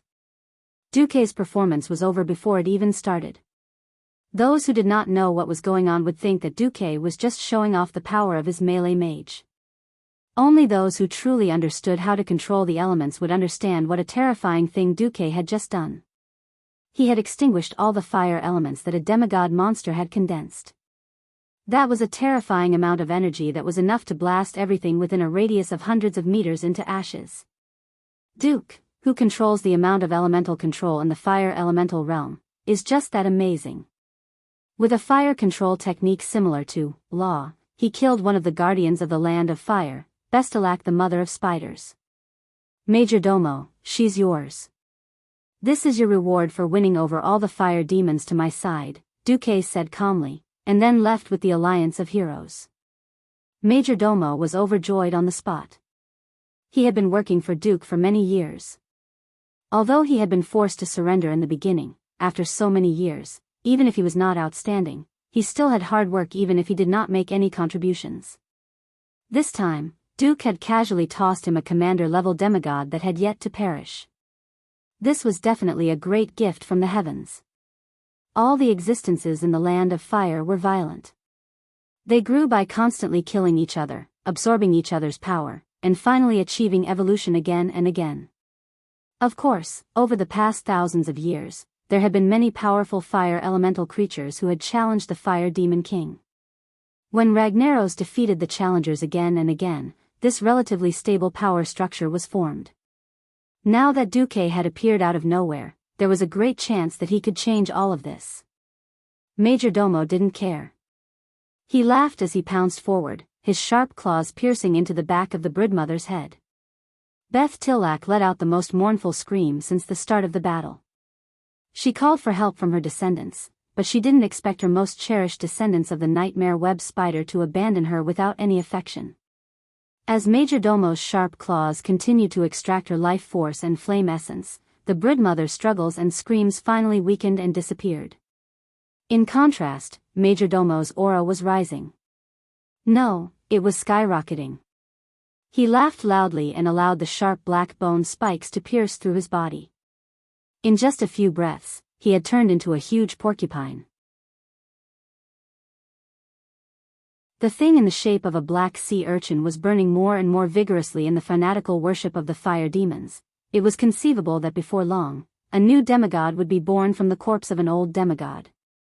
Sean Knox stroked his 4 bushy mustaches and covered his mouth in the end. He was afraid that his ambition and fanaticism would be sensed by Majordomo. If it could be said that his previous surrender was a choice made out of helplessness, now he saw a new hope, a new path. Yes. As long as he showed his loyalty to the new master, he would be rewarded. Sean Knox's only remaining eye was filled with fanatical flames. Just as Duque killed a low-level demigod in 3 moves, the second group of demigods was also advancing. Against the lava giant leader Leolise, who was wrapped in thick layers of rock as armor and moved very slowly, the Bear Brothers' fatal 18 slaps were quite effective. If a mortal attacked it, they would have to attack its left and right feet, making it step on the volcano that it had summoned. This would erase the armor on its body, causing it to dig its own grave. Since they were also demigods, they didn't have to worry so much. It was a perfect example of, don't be afraid, just be tough. For huge bear paws kept flying, looking like they were doing the Big Dipper fist. Anyway, when the 2 giant bear monsters attacked, the sound was earth-shattering. It would be even better if it was accompanied by the sound effects of oh. As 2 demigods with magic and elemental support from the weave, their cooperation and attacks were even more violent. They smashed the obsidian armor on Leolise at a speed visible to the naked eye. Armor? Smashed them all. Obsidian monsters that wanted to provide armor for their boss? Smashed them to death all the same. The Bear Brothers ignored all attacks and fought head-on. What was even more amazing was that Duque's weave was too powerful. In the past, when Duque invaded other people's domains, he had to work hard to expand the weave to ensure the energy supply. But this time, after Duque obtained Lager's divinity, the Land of Fire was already half his home field. With Majordomo's help, he could set up elemental pipes here without any scruples. After absorbing the fire elemental energy into the weave, it would be converted into the energy needed by the demigods and directly supplied to them. The Bear Brothers under Duque were now in a state of complete adrenaline. They didn't even need Avina to make a move, and victory was decided. 18 seconds into the battle, Lord Leolise fell to the ground. Under the lead of a few fire demons, the demigod team headed straight for the gate to Ragnaros' main hall. The one guarding the gate was naturally the gatekeeper, Belloc. Along the way, nothing happened. The problem was that the wolf god was up to something. As they walked, they saw a group of fire demons besieging a huge molten demon hound. Goldring extended his right front paw and pointed at the demon hound. Do you know? As long as it's a canine, it will worship me if I go up and roar. Goldring ran up and roared. Then, the demon hound ignored him. It was unknown whether the wolf god had lost his mind for too long, but he didn't know that the molten demon hound was a fire elemental creature and not a canine. Williams said coldly, "Let me tell you, I just have to go up and I can make him believe in me." William charged up and used Bloodlust, Dragon's Roar, Wrath, and Bloodlust. Both swords slashed wildly in a dazzling manner, and it ended in less than 3 seconds. Seeing that the molten demon hound had turned into a dead dog and was lying on the ground in front of William, Goldring was puzzled. What kind of religion is this? William sheathed his sword and said seriously, many years ago, I heard my uncle, Duke Marcus, say something like this when he was drunk. His words left a deep impression on me. That is, when the sun rises in the east, only I am undefeatable. Scholarly and martial, the divine kitchen knife sect. He should be talking about us warriors. Goldring was dumbfounded.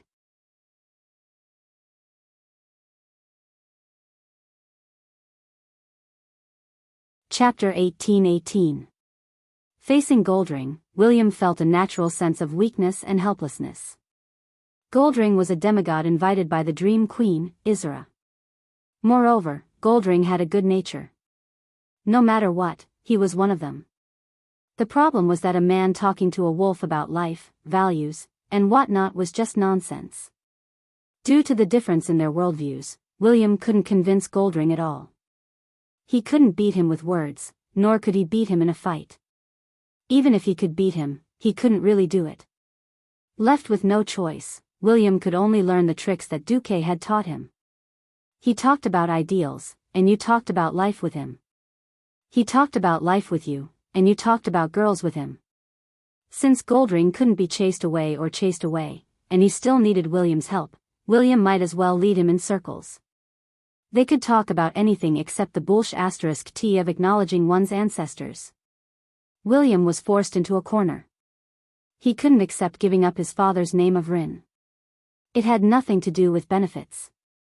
It was purely an honor as a man and a warrior. Originally, he wasn't close to Duque, mainly because he was a straightforward and impatient person. He wasn't like Duque, who had so many tricks up his sleeves. Now, he had to learn from Duque to go around a wolf god. It was a little ironic. The gatekeeper, Belrock, wasn't hard to find. The land of fire that descended on the southern foothills of Mount Hyjal wasn't big, but it wasn't small either. The core area was only a few hundred square kilometers. The road to Ragnaros was easy to find. It was in the northern part of the molten wilderness, and they could get there after defeating Belrock. It was as if some mysterious restriction had been placed on Bestalac and Lord Leolis. Before the two leaders were defeated, the road to Ragnaros' throne of destiny was covered with magma from an erupting volcano. When the news of the two leaders being killed came through the magic transmission, a huge fire elemental creature with the appearance of a doom walker demon appeared in front of the group of demigods and William. The eyes of the tortoise god Tatora, the wolf god Goldring, Cenarius, Howl, and William lit up at the same time. They had a natural antagonism towards demons. Perhaps they each had their own thoughts, but they all had a natural hostility towards the devil. The devil in front of him had obviously mutated. It had a typical pair of demon wings and reverse bent calves, but its exposed limbs had mottled lava marks on them. His 7-story tall body was as red as a burning iron. The strange light and heat made mortals subconsciously want to stay away from him. This team didn't have Duque's ice shield to isolate the air. However, William and the other two were wearing the magical gemstones that Duque had given them. These crystals contained a high concentration of mana and were connected to the magic net. It could be said that Duque was taking care of them remotely. William pointed at the gatekeeper standing behind the 4 fire elemental giants. Goldring, why don't we make a small bet first? The wolf deity perked up. How is it? What are we betting on? If I win, you'll call me daddy? William snorted coldly. Let's bet on whose damage is higher in this battle, me or you. If I win, don't bother me until we finish fighting in the land of fire. The white-furred wolf deity squinted his wolf eyes. What if I win? I'll call you whatever you want for the time being. William was rather stubborn. The wolf deity immediately felt that there was hope. If he could call him daddy once, wouldn't there be a second and third time in the future? This was a good deal. All right. The wolf deity took the bait. On the other side, Brawl and Valilla grabbed onto William. Hey! William, are you confident? That's the wolf deity with high attack power. William would never hide anything from his old partners. Under normal circumstances, I'd definitely lose, but this time, I have Duque's help. When William mentioned Duque, the two friends stopped talking. Duque might be funny and unreliable, but when it came to big things, no one was more reliable than Duque. Valilla was more attentive and noticed William's strange behavior. What's wrong? Did Duque set some harsh conditions? William looked constipated. If we succeed this time, I'll have to respectfully call Duque uncle every time I see him. Pfft. The two friends burst out laughing. This could be considered a secret of Stormwind. Actually, in terms of age, Duque was not much older than William. He was only 7 or 8 years older. Strictly speaking, Duque and William were of the same generation. The bad thing was that Duque had started his career too early, and he was brothers with William's father and Anjouan Lothar. He should have called him brother, but he had to call him uncle. As a straightforward boy, William could not accept it. For so many years, William would call Duque Duke or Commander-in-Chief in formal situations. In private, he would only call Duque Duque, and he would not call Duque uncle unless he had no other choice. He did not expect Duque to take advantage of William at such a time. Just thinking about it made him speechless. Valilla and Brawl were too embarrassed to attack William anymore. Of course, they understood that it was better for William to call a human, who was technically his elder, an uncle than a wolf, a father. The former was still reasonable, but the latter would ruin their worldview. This was simply picking the demon that was more pleasing to the eye, and then jumping into the pit. This battle. I'll take the lead with Tortola. William volunteered, which made the other demigods look at him with surprise.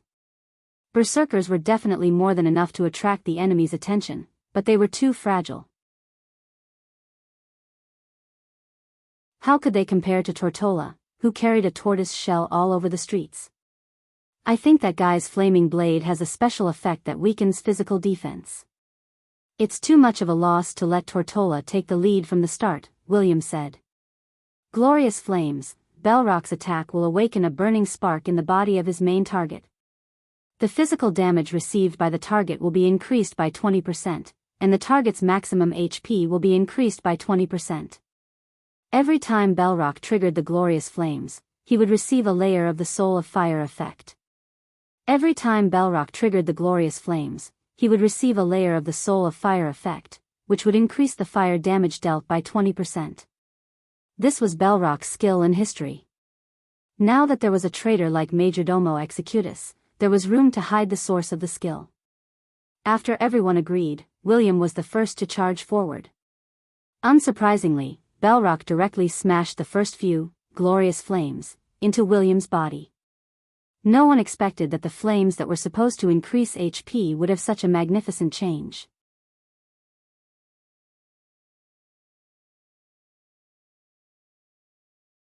Chapter 1819. Right now, a bunch of big shots in the Alliance had divine weapons in their hands. This was an era of heroes. This was a blessing, but it also troubled bards. It was easy to focus on one thing and lose sight of another, overlooking some powerful divine weapons. The two underrated divine swords, Sheritol, Shadow Ripper, and Aramine, Shadow Plunderer, were the victims of propaganda. To be fair, the power and special effects of these two divine weapons were definitely not weak. It was a pity that because of Duque, William, who was once the third most powerful person in the Alliance, seemed to be a little weak. Regardless of whether it was in the original history or in this life, William was not weak at all. He inherited the soul fragment of the wolf god Goldring, in addition to the body that was tempered by the cruel battles of the slave gladiators, the two divine weapon longswords, and the experience he gained from fighting against the semi-god rankers under Duke's leadership. It was no exaggeration to say that William in this life was stronger than he was in history. Because of Belrock's huge body, he naturally had the problem of moving too much in the eyes of mortals. William was known as a riding maniac, and his agility was also very high. The flaming demon's huge swords couldn't hit William at all. Instead, William seized the opportunity to use a knockoff, Meteor Blast Chop, and ruthlessly slashed the great demon 18 times. What was more impressive was that William's swords were rare dual-attribute divine weapons. Frowny-faced Shadow Ripper had a significant increase in attack power for creatures with shadow energy in their bodies. It could also absorb flames and holy energy in the surroundings. William's HP should have increased by 20%, but it was all increased on his weapons. Shadow Plunderer could absorb the shadow energy in the enemy's body and slowly convert it into the light attribute. The gorgeous sword light was continuous, and each strike was fiercer and fiercer than the one before. It was as if William could kill this demigod demon single-handedly.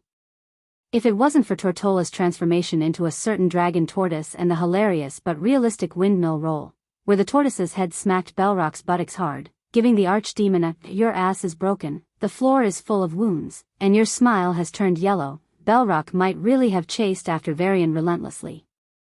As a main MT, Tortola's taunt skills were impressive. Without seeing him do anything, he stretched his neck and aimed the tortoise's head at the great demon, giving him a sweet smile. A taunt skill that mortals couldn't even imagine took effect. No one knew whether Tortola, in Belrock's vision, was repeatedly ravaging him with his retractable head or something else. Anyway, Belrock waved his swords in exasperation and chased after Tortola's tortoise shell. Clang! Dang! Clang! Every single sword strike was deflected away, but the great demon Shirlaji continued slashing down. At this time, the rest of the fighters had also entered the arena. Goldring was a little nervous when he saw William slashing so happily. With a howl, it pounced from behind and attacked Belrock's back frantically, tearing with its claws and biting with its teeth. Demigods all had a scale in their hearts. Even without any statistics, they could tell whose damage was higher just by looking at the wound. Goldring said proudly, "Son, did you see that? This is the power of your father's attack." Battle depended on momentum. Imposing manner. Understand?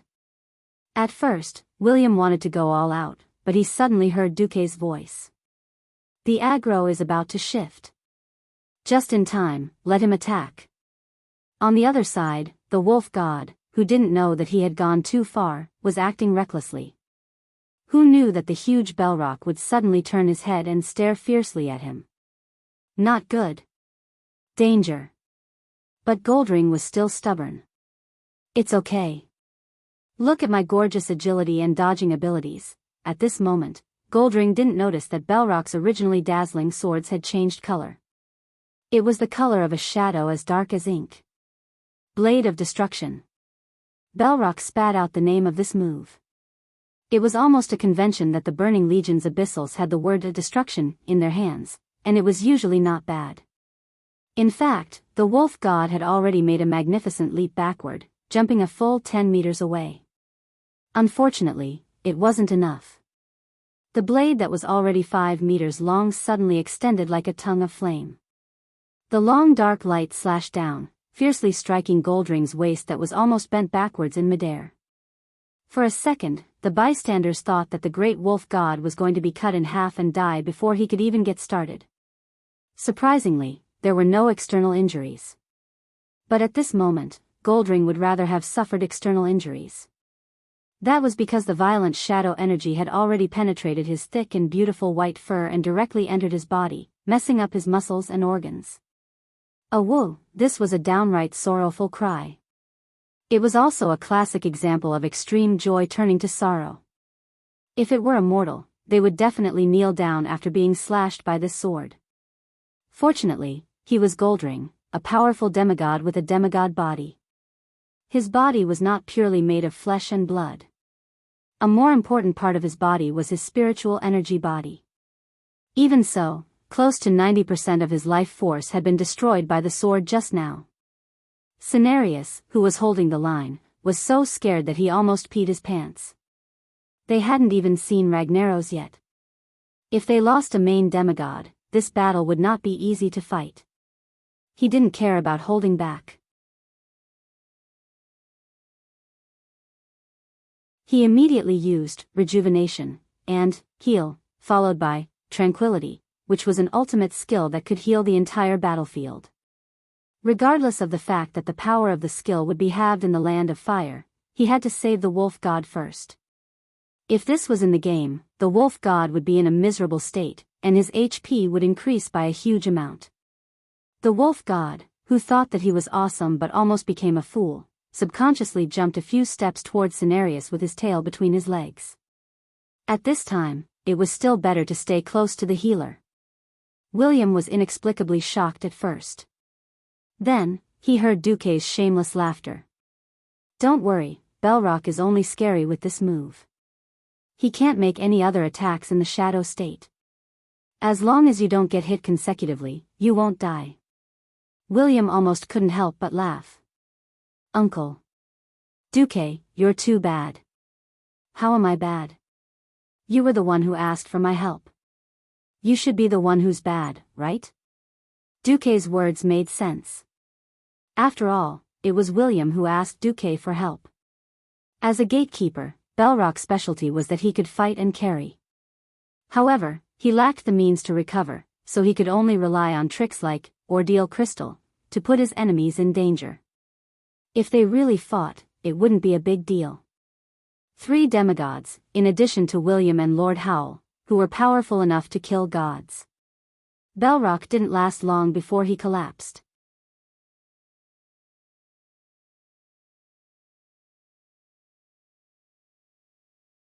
Chapter 1820. With the collapse of Belrock's huge body, almost all beings in the Land of Fire noticed the changes in the Land of Fire.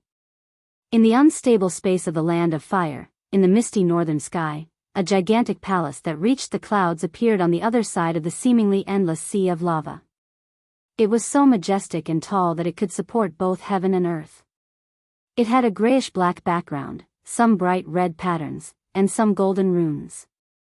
This was obviously not the work of nature.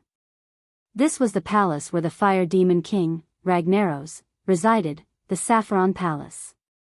After defeating Lord Laeris, Avina was the first to rush back to see if she needed help. Who knew that she would see Belrock fall as soon as she came back? As the demigod with the strongest eyesight, she keenly noticed another change in the Land of Fire. "Look!" Avina spread her wings and pointed to a hillside that looked like a stairway to heaven, rising higher and higher. At the top of the hillside, there was a huge circular portal. A moment ago, it was just an empty ring, and within the ring, one could see the sea of lava behind it. If anyone were to pass through the ring so foolishly, they would probably fall directly into the magma and be burnt to a crisp without leaving any bones behind. As Belrock fell, the runes on the ring, which were originally like chicken intestines, suddenly shone with a golden light. Under the illumination of the golden light, a portal with a mysterious and evil aura opened. In the center of the portal, in the chaotic and mysterious aura, there was a ferocious skull that kept flashing. No matter who looked at it, they felt that the skull was opening its mouth at them, as if it wanted to swallow them. This is... Everyone was a little uncertain. At this moment, Duque came over, surrounded by hundreds of fire demons. One of the former guardians of the Land of Fire, the demigod hunter Shanox, humbly bowed to the other demigods and then spoke. "That is, flame breach. It can lead to Ragnaros' palace." In fact, although the Land of Fire was indeed the core area of the fire elemental plane, it was actually a cage where the titans of the Pantheon had imprisoned Ragnaros and some overly ferocious fire elementals that couldn't be completely destroyed in a short period of time. Only through this portal can we reach the core region of the Land of Fire.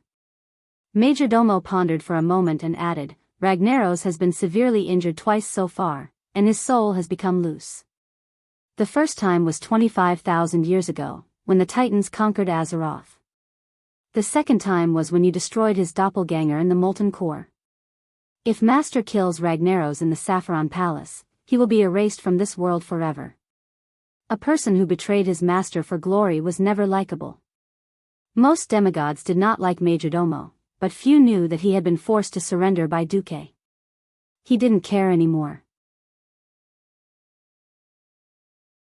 Anyway, he could only follow Duque all the way to the dark. When Duque became rich, he naturally followed suit. If Duque knelt, he could only follow suit. Therefore, completely ignoring the gazes of other existences, Majordomo revealed this big news that was definitely good for the Alliance army. Duque felt a little good. Duke had had enough of enemies that couldn't be killed no matter what. They would often come back to life and resurrect. He didn't want all his enemies to enter the Eternal War list. Wouldn't it be annoying to have them cause trouble again after 30 or 50 years? Since there was a chance, this time, he had to make Ragnaros kneel and sing, bleak. Let's go. The ferocious skull on top of the fire crevice kept opening and closing as if it was trying to scare the intruder or swallow the intruder in one bite. Duque was not interested in this boring trick of pretending to be scary. To be safe, he, who was best at spatial magic among demigods, naturally reached out, a tiche, and inserted it into the portal. As soon as he touched it, Duque almost laughed out loud. He didn't know if the fire elemental fellows were careless in the first place, or if they were born with low vigilance. They felt that if there really was an enemy, they could easily get rid of the enemy with their strength. Without a butler in such a huge land of fire, it felt like Lager was deaf and blind. Duque could clearly sense that Ragnaros didn't even put any of his divine thoughts on the land of fire. He didn't even have the thought of being vigilant, let alone being on guard. Lager was trying hard to communicate with the fire elemental elements in the whole of Azeroth, attempting to tame all the fire elemental elements in the world and turn them into his subordinates.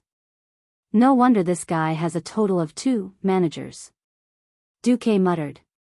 Beside him, Majordomo, who had just eaten the ghost-web spider queen and had a chance to become a demigod, had been paying attention to his master's words. He was completely baffled by what he heard. He couldn't possibly understand. Duque was talking about him and Fandral Staghelm, who was supposed to be the next manager. Lager was like an illiterate lord.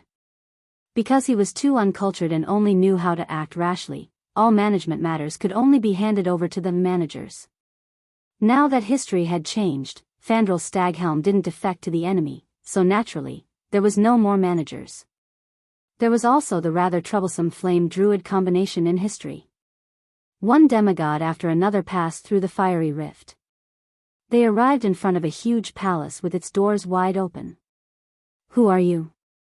This isn't a place mortals are allowed to come. At least a few fire elemental creatures appeared. 2 fat fire elemental, flame archons, and 2 lava giants with magma flowing all over their bodies, molten flame fathers, were all the soldiers guarding the gate.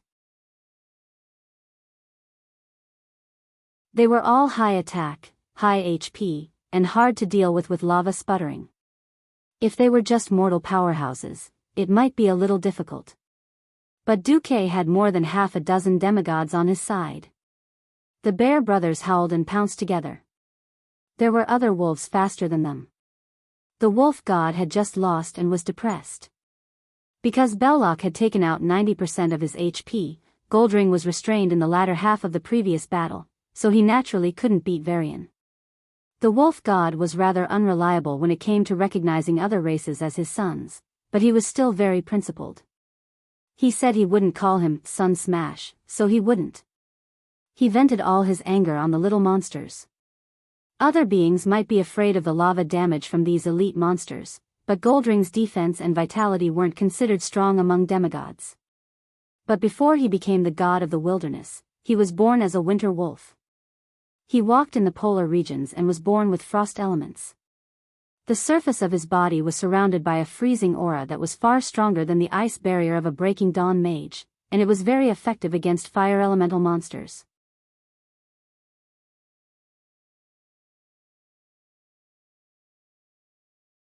Chapter 1821. As the saying went, a cat's hands were cheap, while a dog's mouth was cheap. Duke couldn't figure out whether Goldring belonged to the Miao star family or the Wang star family. The wolf god was very fast. Mortals could at most attack the father of molten flames with the speed of a tortoise robbing a snail, but Goldring was robbing a snail-level lava giant at the speed of a cheetah. With a single leap, he flew up 5 stories high. His 4 claws and mouth attacked at the same time, and with lightning speed, he plucked off the lava armor on the giant's arm almost instantly. He had broken through 5 layers of armor as soon as he entered the battlefield. Goldring's white shadow flashed left and right a few times, and the rock giant turned into an ordinary giant with bright lava flowing all over it. Cenarius, who had been depressed by Duque for a long time and had been a babysitter for a long time, had never beaten anyone up before. It was rare for him to show off. He posed in a Vsop centaur pose, raised his front hooves high in the air, and a javelin made of vines automatically formed in his right hand. Cenarius exhaled and shouted, "Ha!" With a loud shout, a green vine spear cut through the scorching sky, like a man taking a piss. It split in half in the air and shot directly into the chests of 2 fathers of molten flames who had stripped off their outer layer of rock. A touch of green rose from the foreheads of the 2 high-level lava giants. It was as if they saw something they had never seen before in their lives, a vast grassland overflowing with green. For high-level elites lay dead just like that, leaving only lava residue on the ground. Demigods wouldn't be interested in the corpses of this level of trash. But Shaynox's 2 molten hounds were different. They rushed forward eagerly and tasted the delicious flame essence left behind after the death of their compatriots. Without needing Duque to do anything, the group continued to advance deeper into the Saffron fortress. As a player in his previous life, when Duque entered the fortress, he would complain about who had built such a gorgeous palace for Lager. Later, he found out that it was actually in the style of the Titans. The servants of the Titans were built according to the standards of a prison. This fortress was a prison. But even if it was made into a prison, it was still too beautiful. Most of the doors here were standard circular, and the flame characters on the circular borders gave off a smooth feeling of Latin. The brownish-black floor, paired with a large red round ball, highlighted the identity of the prisoners in this prison. Golden hemispherical braziers could be seen from time to time, with a golden band around them. They looked like a combination of Saturn and its rings. It was quite sci-fi. A fire elemental that looked as strong as Baron Geddon of the Molten Core blocked the only path. If it were 10 years ago, Duque and his hero alliance would have a headache encountering this fellow. At the very least, he wouldn't be able to escape after 20 minutes of intense fighting. However, times were changing. After experiencing many battles, the heroes were also growing rapidly. Especially when the will of planet Azeroth was slowly unlocking the limits of what mortals could achieve, the Lava Dominator, which was equivalent to a boss monster in the Dark Portal for 15 years, was nothing more than an appetizer. Without the demigod taking action, the Alliance heroes would beat it to death. Entering a huge hall, there was only a narrow path leading to the platform in the center of the lava lake. As the Alliance army approached, 2 dark green bugs, Molten Burner, and Molten Spitter, suddenly emerged from the lava on both sides of the path. As soon as they came out, they spat directly in the faces of the Alliance warriors. Unfortunately, their attacks couldn't even break through Duque's ice shield. The raven goddess Avienna flapped her wings and casually shot them with a few lightning arrows. Ragnaros's mountain-like figure entered the vision of every powerhouse in the coalition army. He was too huge, so huge that it was impossible to ignore. His lower body was immersed in the lava, and every inch of his skin and limbs exposed to the air was made of golden flames. The metal gauntlets, pauldrons, and breastplates that seemed to be made of black iron were full of earthworm-shaped runes similar to the decorations on the gates of the Saffron Fortress. If his calculations weren't wrong, these should be the shackles that the Titans had left him back then. The aura of a demigod was extremely powerful, not to mention a bunch of demigods. Among the many powerful auras, there were a few that were strong enough to wake Ragnaros up. What? Mortals dare to step into my territory? Ragnaros shuddered. His relatively slow reaction finally caught the soul waves that made him extremely disgusted and angry. Majordomo? Duke Marcus? And Shaynox? You traitors! Ragnaros was so angry that even though his words were a bit messed up, his anger directly ignited the intense reaction of every drop of lava and every bit of fire element in the fortress. With his earth-shattering roar, the entire fortress, and even the entire fiery land, could clearly feel the tremors. It was as if a huge ancient volcano was about to erupt in the next second, spewing out terrifying lava that could cover 3,000 kilometers. The two fire demon leaders were shocked. They had an almost natural fear of their former master. It was the painful memory of being brutally abused countless years ago, and it was also the accumulated power that couldn't be erased after thousands of years. They were a little scared on the spot. How could Duque give in to them?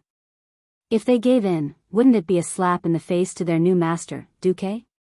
Duque smiled. His voice spread out with divine power and instantly spread across the battlefield. Snap! Duque snapped his fingers crisply. The sound wasn't loud, but it was as if the most mysterious switch had been pressed. All of a sudden, the fire elements and surging lava in the entire Saffron fortress all calmed down. Ragnaros immediately realized that it was Duque who defeated his clone and robbed him of his divinity and control of the elements in the fiery land. Then, he used that control to control the situation. Ragnaros cursed, "You despicable thief." Amused, Duque tilted his head and laughed. Thief? Why do I clearly remember that I killed my way into your clone's lair, the molten core, and killed your clone before openly snatching the power that originally belonged to you. As for you insulting me as a thief, I would like to express my deepest protest. If possible, please call me a thief with divinity. He was just robbing a thief, yet he sounded so righteous and dignified. Several of Duque's women laughed on the spot. Tyrant even smiled brightly, without a trace of the dignified high priestess. While Duque's women were amused, Ragnaros was naturally even angrier. Robber. Traitor. Destroy all of you. I will watch you burn. Fire will purify everything.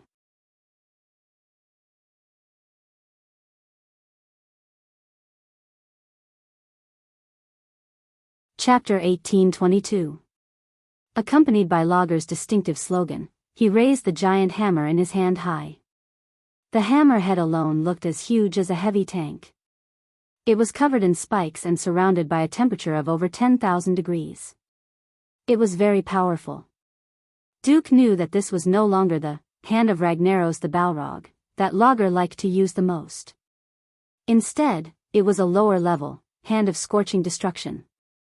This two-handed hammer was equally powerful, but in theory, it definitely didn't have the terrifying power to kill someone instantly.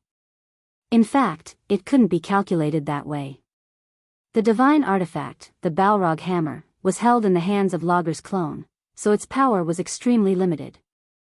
The hand of flaming destruction was an epic weapon, but it was used in the hands of Logger, who was blessed by the fire elements of most of the land of fire.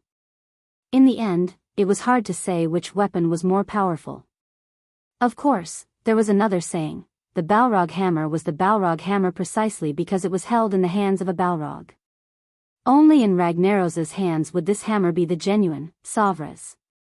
Suddenly, he felt a little lucky that because Magni Bronzebeard had turned into a diamond, the divine artifact, the Balrog hammer, was temporarily passed on to his younger brother, Muradin, and was not present today. If the original Balrog hand had appeared, it was really hard to predict what would have happened. Even Duque didn't dare to take Ragnaros's angry blow head-on. It couldn't be helped. Not every demigod had strong vitality and defense. For example, Medivh did have strong magic power and magic attack power, but when he didn't use a magic shield, he was not much stronger than an ordinary human man. Duque had used 3 elements to completely strengthen his body, but he was a human. No matter how much he strengthened himself, he wouldn't be more durable than a dragon with half his body. When Ragnaros began to spread his fire domain and the other elements couldn't operate well, Duque didn't want to casually break through space and use flash when facing Logger's hammer. A true top expert who had stepped into the divine realm was extremely difficult to fool. Duque couldn't guarantee that his teleportation would be seen through. Therefore, Duque decided to call for help. He circulated his chi in his dantian and shouted, "Big bear." In the next moment, a giant bear that was walking on its hind legs swayed its big bear butt and used charge to knock away Ragnaros, Savra's, right before it was about to slam down on it. As he worked, the demigod did not forget to mock Duque fiercely. "How many times have I told you? My name is Ushek. Duque didn't care and shouted again, "Bear too. F***ck. My name is User." Although he was cursing, Urso, who had mastered elemental power, pounced on Logger. He pulled out a dazzling purple lightning spear from between his gigantic bare paws and threw it at Logger's lava body. Bzzzt bzzzt bzzzt. The destructive power of the wind element produced by the intense lightning clashed with the fire element on Logger's body. It could be clearly seen that the fire elements on Logger's body flinched and retreated. However, with the support of the fire element that was drawn from his lower body, the fire element immediately gained the upper hand. There were many who knew what was good for them. Cenarius immediately shouted, "We have to separate Logger from the land of fire. Otherwise, we will be fighting against the entire plane with our limited power." No matter how strong a demigod was, compared to the vast world, he was just a tiny speck of light. "What do we do?" Tyrant hurriedly asked in Duque's ear. Duque used the system to scan the surrounding environment. He narrowed his eyes and said quickly, "Attack with full force." There is a limit to how fast Ragnaros can replenish fire element from the land of fire. As long as our destructive power is faster than his replenishment speed, we can create an opportunity to separate him from the plane. In terms of pure speed, Iwina was the fastest. However, Iwina's strength was in her detection and perception. The one who could truly attack quickly was the wolf god. Goldring ran quickly on all fours. He sprinted close to the ground, looking like he was flying. He was so fast that the lava trap that Ragnaros had set up was indeed triggered by Goldring's claws. However, the wolf god was too fast. The surging lava spewed 3 stories into the sky. The exploding lava could only cover the afterimage of the wolf god as he moved quickly. Closing in on Logger, who only had half of his body exposed, Goldring was not greedy. With his agile body, he approached the Fire Demon King and quickly waved his limbs. His large white claws scratched the air dozens of times. It looked like he was scratching the air, but in reality, his claws had already released a continuous stream of wind blades containing the power of ice towards Logger. Roar! Suddenly suffering from the extremely destructive elemental attacks, even the thick-skinned Logger could not help but roar in pain. Logger raised the Balrog's hammer high again, but he was hit in the right arm by a huge tortoise shell flying at him. He almost lost his grip on Savras, and dropped his hammer. After Duke cast an ice shield on him, the tortoise god let out a fart.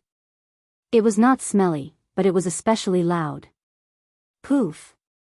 The hill-like turtle god flew into the air and smashed towards Logger. The extremely hard turtle shell carried Duque's powerful frost aura, and Logger grimaced from the impact. In his rage, Logger did not care whether Tottora did it on purpose or not. He raised his hammer and smashed it at Tottora.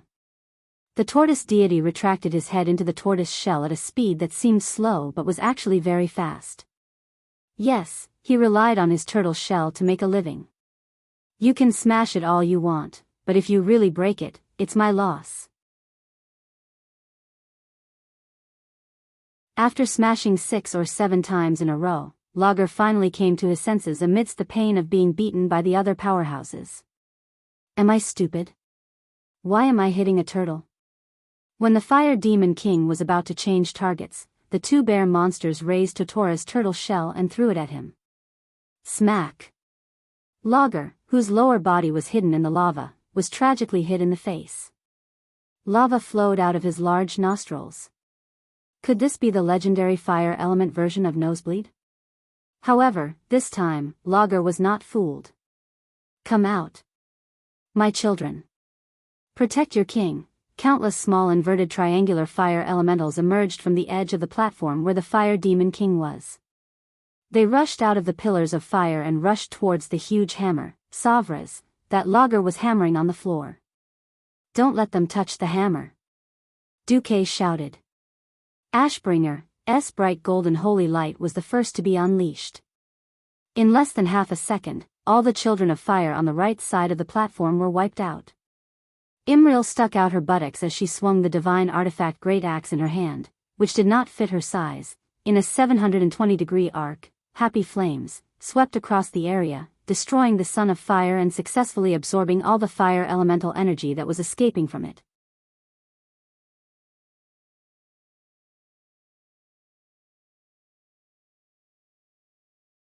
Chapter 1823. While the mortal heroes were busy dealing with the Son of Fire, Ragnaros hid. He completely hid his huge body in the lava lake in the middle of the platform. Not only that, but every 4 seconds, a dozen scorching lava arrows would shoot out from the boiling lava lake.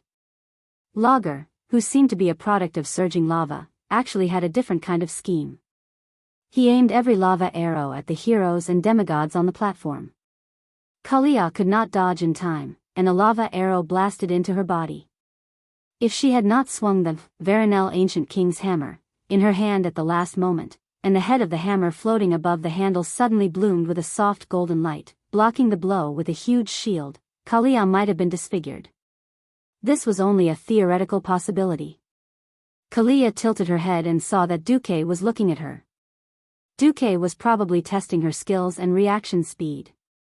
Kalia smiled sweetly at Duque. This was a response to his concern.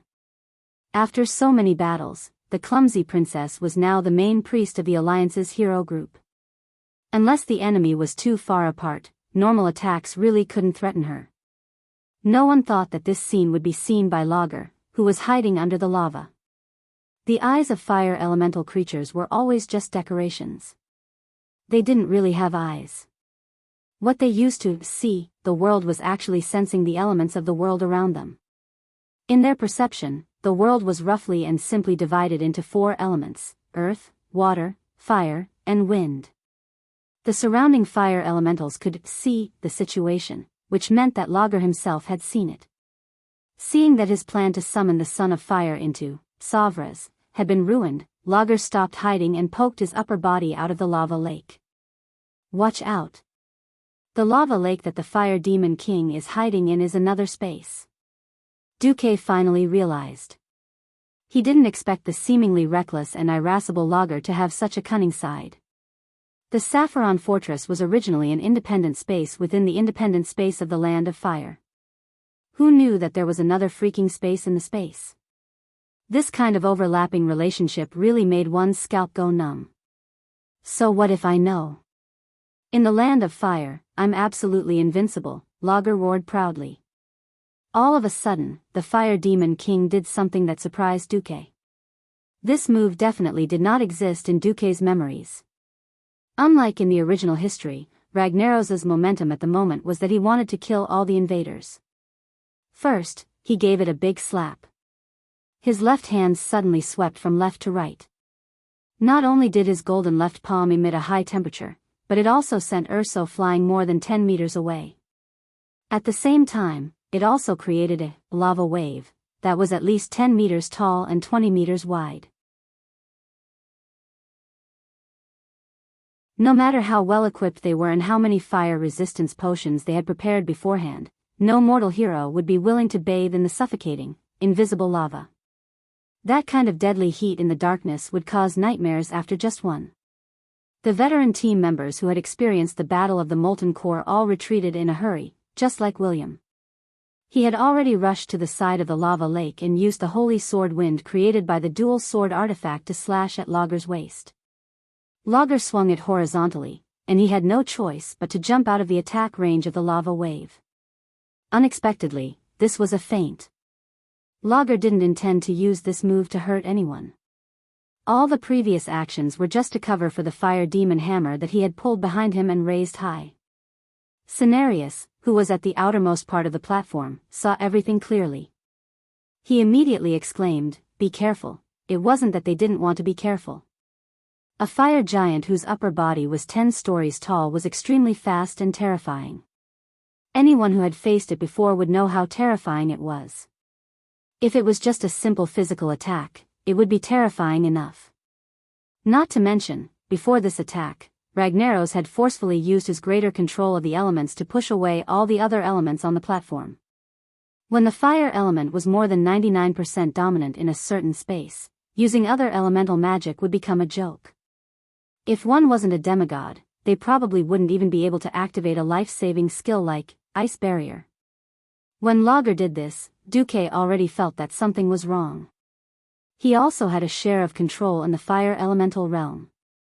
Unfortunately, after the Land of Fire was connected to Azeroth and was replenished with new fire elements, his share was indirectly diluted. Even if he killed a few leaders and secretly snatched the elements in the Land of Fire, Duque's control of the fire elements in Lager's lair would not exceed 20%. Duque didn't know who Lager was going to attack. As a demigod of the magic net who made a living by controlling elements, Duque's first priority was to seize control of the elements nearby. He regained control in half a breath, and it even reached about 40%. However, Lager's all-out attack had already arrived. At this moment, Duque finally realized that Lager's target was Kalia. In a team battle, get rid of the opponent's healer first.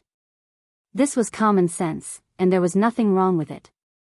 Duque also knew that if he were in Lager's shoes, he would do the same. However, when Lager's, Savra's, Balrog smashed towards Kalia, Duque was still furious. Lager. F***CKU, time seemed to have stopped. At this moment, there were actually many people who ran over to save the situation. Ushak sprinted over, his bear-like body already flying into the air with his limbs off the ground. On the other side, William brazenly activated the warrior profession skill, Assist. His body turned into a stream of light and rushed towards Kalia. As long as he could catch up, he would block this attack for Kalia even if he had to cross his swords to block it. However, everyone knew that both of them were half a beat too slow. Based on the attack speed and trajectory, the Balrog hammer would hit Kalia before they could. How was a human priest going to block this huge hammer that weighed more than 100 tons and contained a huge amount of fire elements? The answer was definitely that she couldn't. Just when everyone thought that Kalia's body would explode and she would die from this blow, Duque made his move. Pharaoh was never known for his defense. Even though Duque was a demigod, he didn't have the body to block Lager's full-powered physical attack. Duque had his own way of dealing with Duque. Unknowingly, his divine artifact sword had merged with his staff once again. A strange divine artifact spear turned into a gorgeous arc of light and pierced the bottom of Lager's Balrog hammer.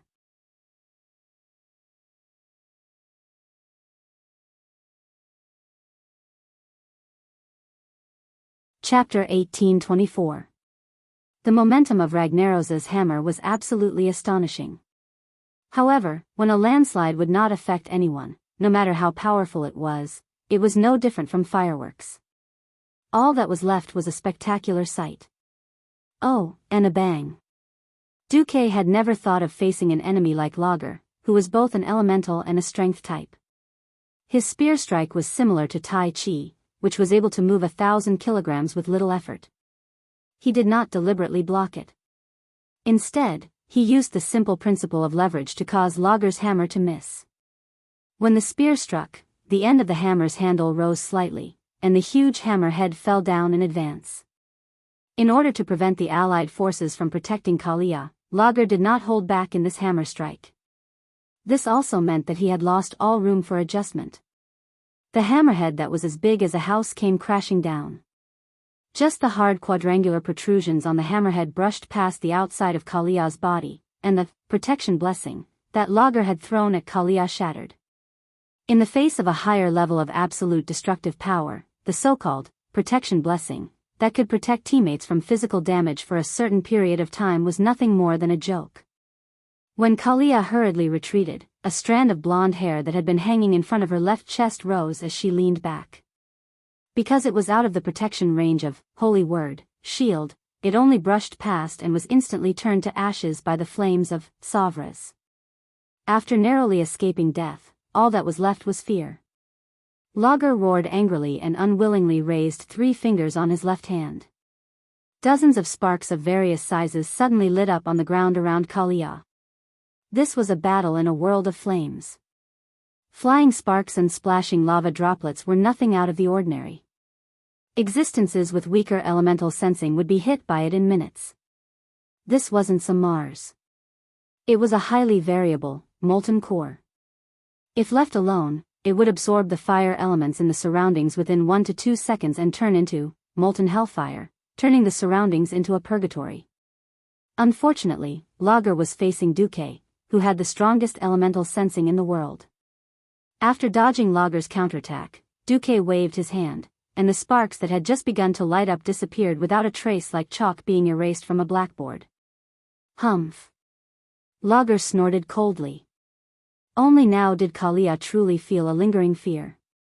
Her pure and pretty face instantly turned deathly pale. It seemed like Lager's attack had come to an end, but who would have thought that a scream would come from midair? No one noticed it until a scream rang out. Everyone looked over and saw that the Raven Goddess was bathed in flames and had fallen head first. From the looks of it, he didn't fall onto the platform, but into the lava lake in the distance. No one knew what had happened. Only Duque, through the records of the system elf, could see from the quick replay that Lager had used the moment he missed Kalia's attack to smash his hammer into the lava lake, creating a huge wave of lava that was tens of meters high. His ferocious attack had paralyzed Divina, making her think that it was just the aftermath of his attack. Who knew that his left hook would suddenly appear in the middle of the huge wave? Without any buffer, Avienna, who was in mid-air, took Lager's punch. "I'll go save her." The agile wolf god flew away and left the battlefield. With the momentum of his wave-like subtle steps, his claws barely touched the surface of the lava lake outside the platform as he sprinted across the lake. With a gorgeous pounce, he managed to catch Avienna before she fell into the lava. For a second, Duque almost wanted to warn Avienna, "Grow wretchedly and don't be reckless." No matter what, this was the first demigod that Lager had crippled. Soon, the second demigod that had retreated was born. No one had expected it to be Tortola. The turtle god also had his limitations. He was very strong in pure defense. What everyone had to consider was that his original body was a turtle. After leaving the familiar ocean and coming to land, his strength was slightly discounted. When he reached the land of fire, he had to give another 50% discount. His defense against physical attacks was indeed impressive, but Savra's main attack method was the fire element. Duque had already been continuously injecting frost elements into Tortola's body to offset the power of the fire element, but he had received too much fire element. When he couldn't expel it from his body, Tortola's demigod body was directly affected. His tortoise skin was drying and cracking, and his limbs were becoming sluggish. In the end, he couldn't even stand. Like a billiard ball, Lager hit his turtle shell horizontally and sent Tortola flying near the fortress gate. Shocking. Lager had seen through Tortola's weakness: slow movement. The turtle god's movements were slow due to a lack of water. Who knew how long it would take for him to crawl back to the center of the battlefield? That guy's turtle shell was measured in tons. Apart from him, who could carry such a large turtle shell back? Perhaps the Bear Brothers could. The important thing was that the Bear Brothers had already taken over Tortola's position and became the main MT. Duque frowned. With the support of the entire plane, Lager's combat strength was a little beyond imagination. "Duque, are you done yet?" Cenarius was already a little anxious. One's personality determined one's fighting style. Duque's personality of planning before taking action meant that he wasn't the type to attack fiercely the moment he appeared, unless he had the ability to absolutely crush his opponent. Contrary to the way he instantly killed the broodmother Beth Tillich, after Duque started fighting, he spent most of his time throwing frost arrows unhurriedly and occasionally saving the situation. In fact, Duque was taking drastic measures to fight with Ragnaros for the elemental dominance of the Saffron Fortress and even the entire land of fire. Not every demigod had the ability to multitask like him. Most powerhouses could only focus on one thing at a certain time. Lager was desperately defending against the attacks of many demigods in reality, so he couldn't focus on controlling the elemental dominance over a wide area. In a sense, Duque was fiercely waving his hoe and trying to take advantage of Lager's weakness. Duque was generally very successful. The only problem was that Lager's control over the elements was extremely rough. Generally speaking, the most standard way to fight for elemental dominance was to inject one's will into the elemental energy mass.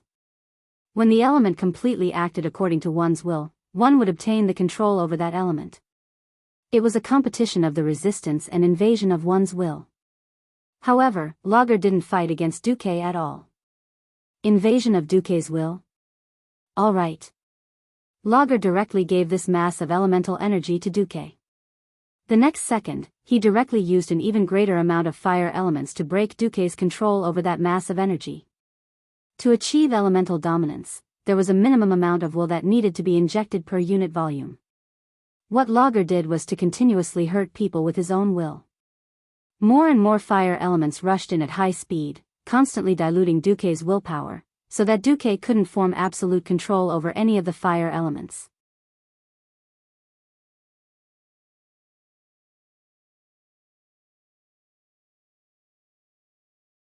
Chapter 1825. For a short period of time, Ragnaros was indeed able to effectively resist the invasion of Duque's will. He did not give up control of the fire elements. However, Duque's will never stopped invading.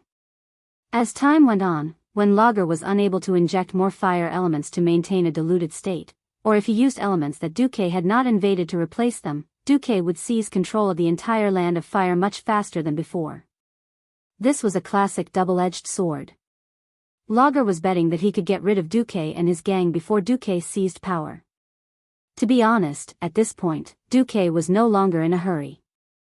Lager's method was actually very much in line with his fiery temper. Pure fire element was like a one-shot attack.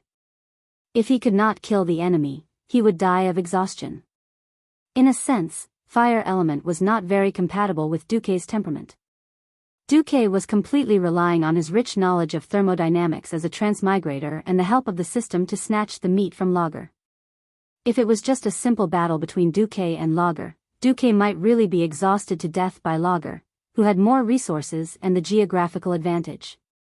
Unfortunately, since Lord Lager loudly said that he wanted to burn the entire Azeroth to ashes, then don't blame the will of the planet Azeroth for sending a bunch of big shots to kill you.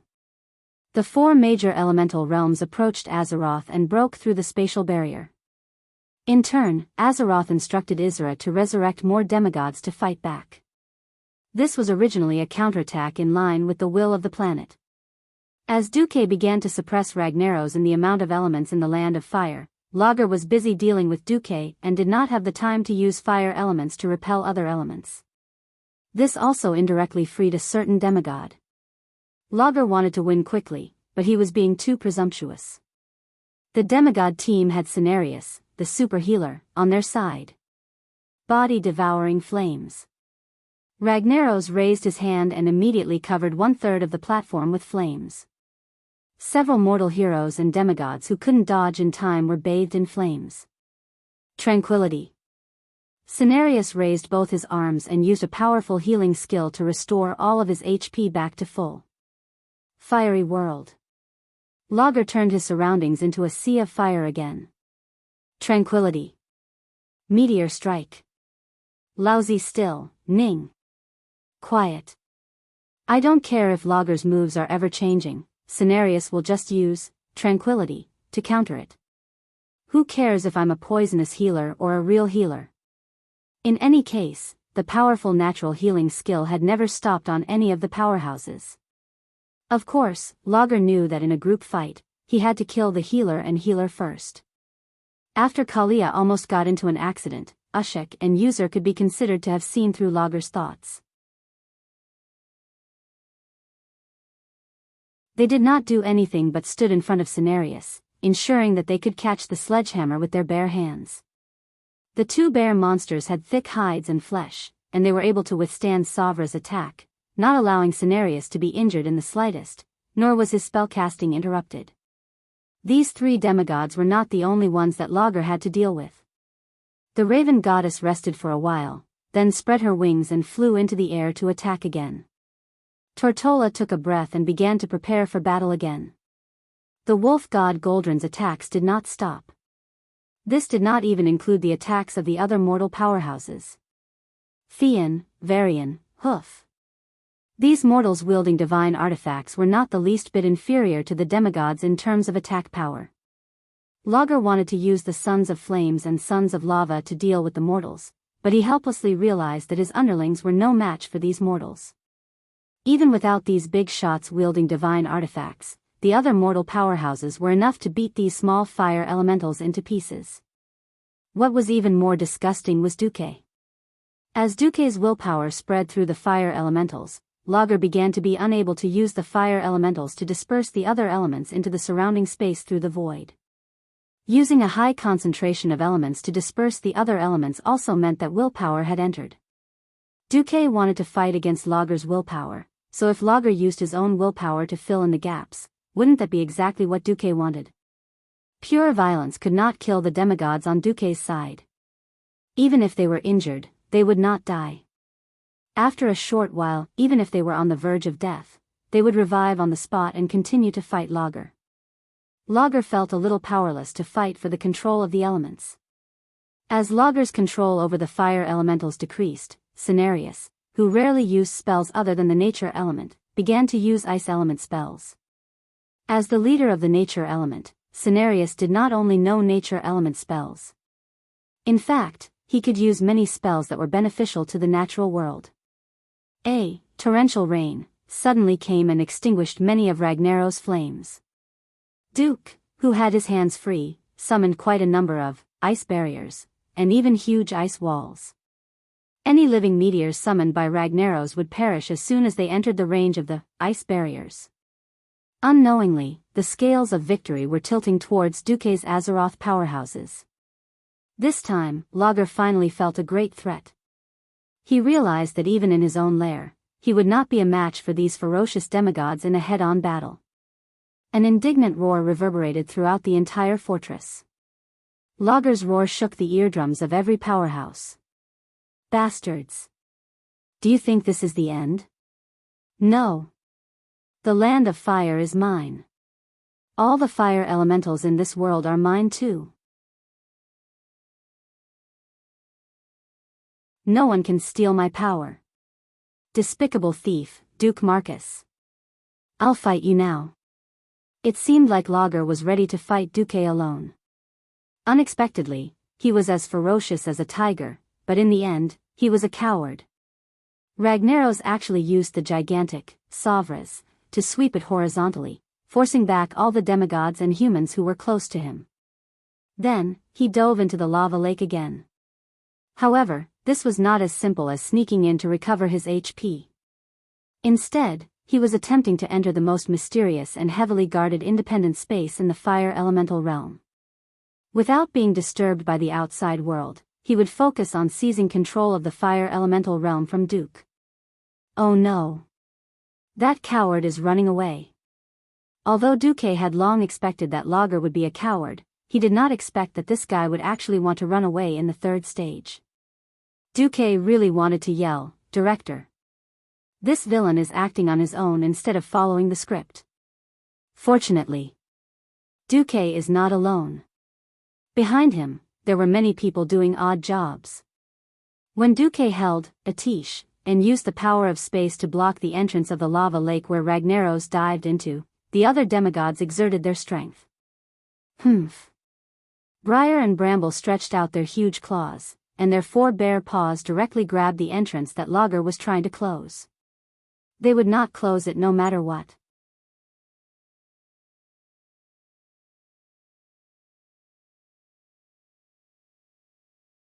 Chapter 1826. Good job. Cenarius waved his hands and made a fishing gesture. A thick vine appeared out of thin air and flew into the middle of the lava lake. A vine that was not much thicker than a person's thigh was thrown into the churning lava lake that was at least 10,000 degrees Celsius. No matter how one looked at it, it was no different from throwing a meat bun at a dog.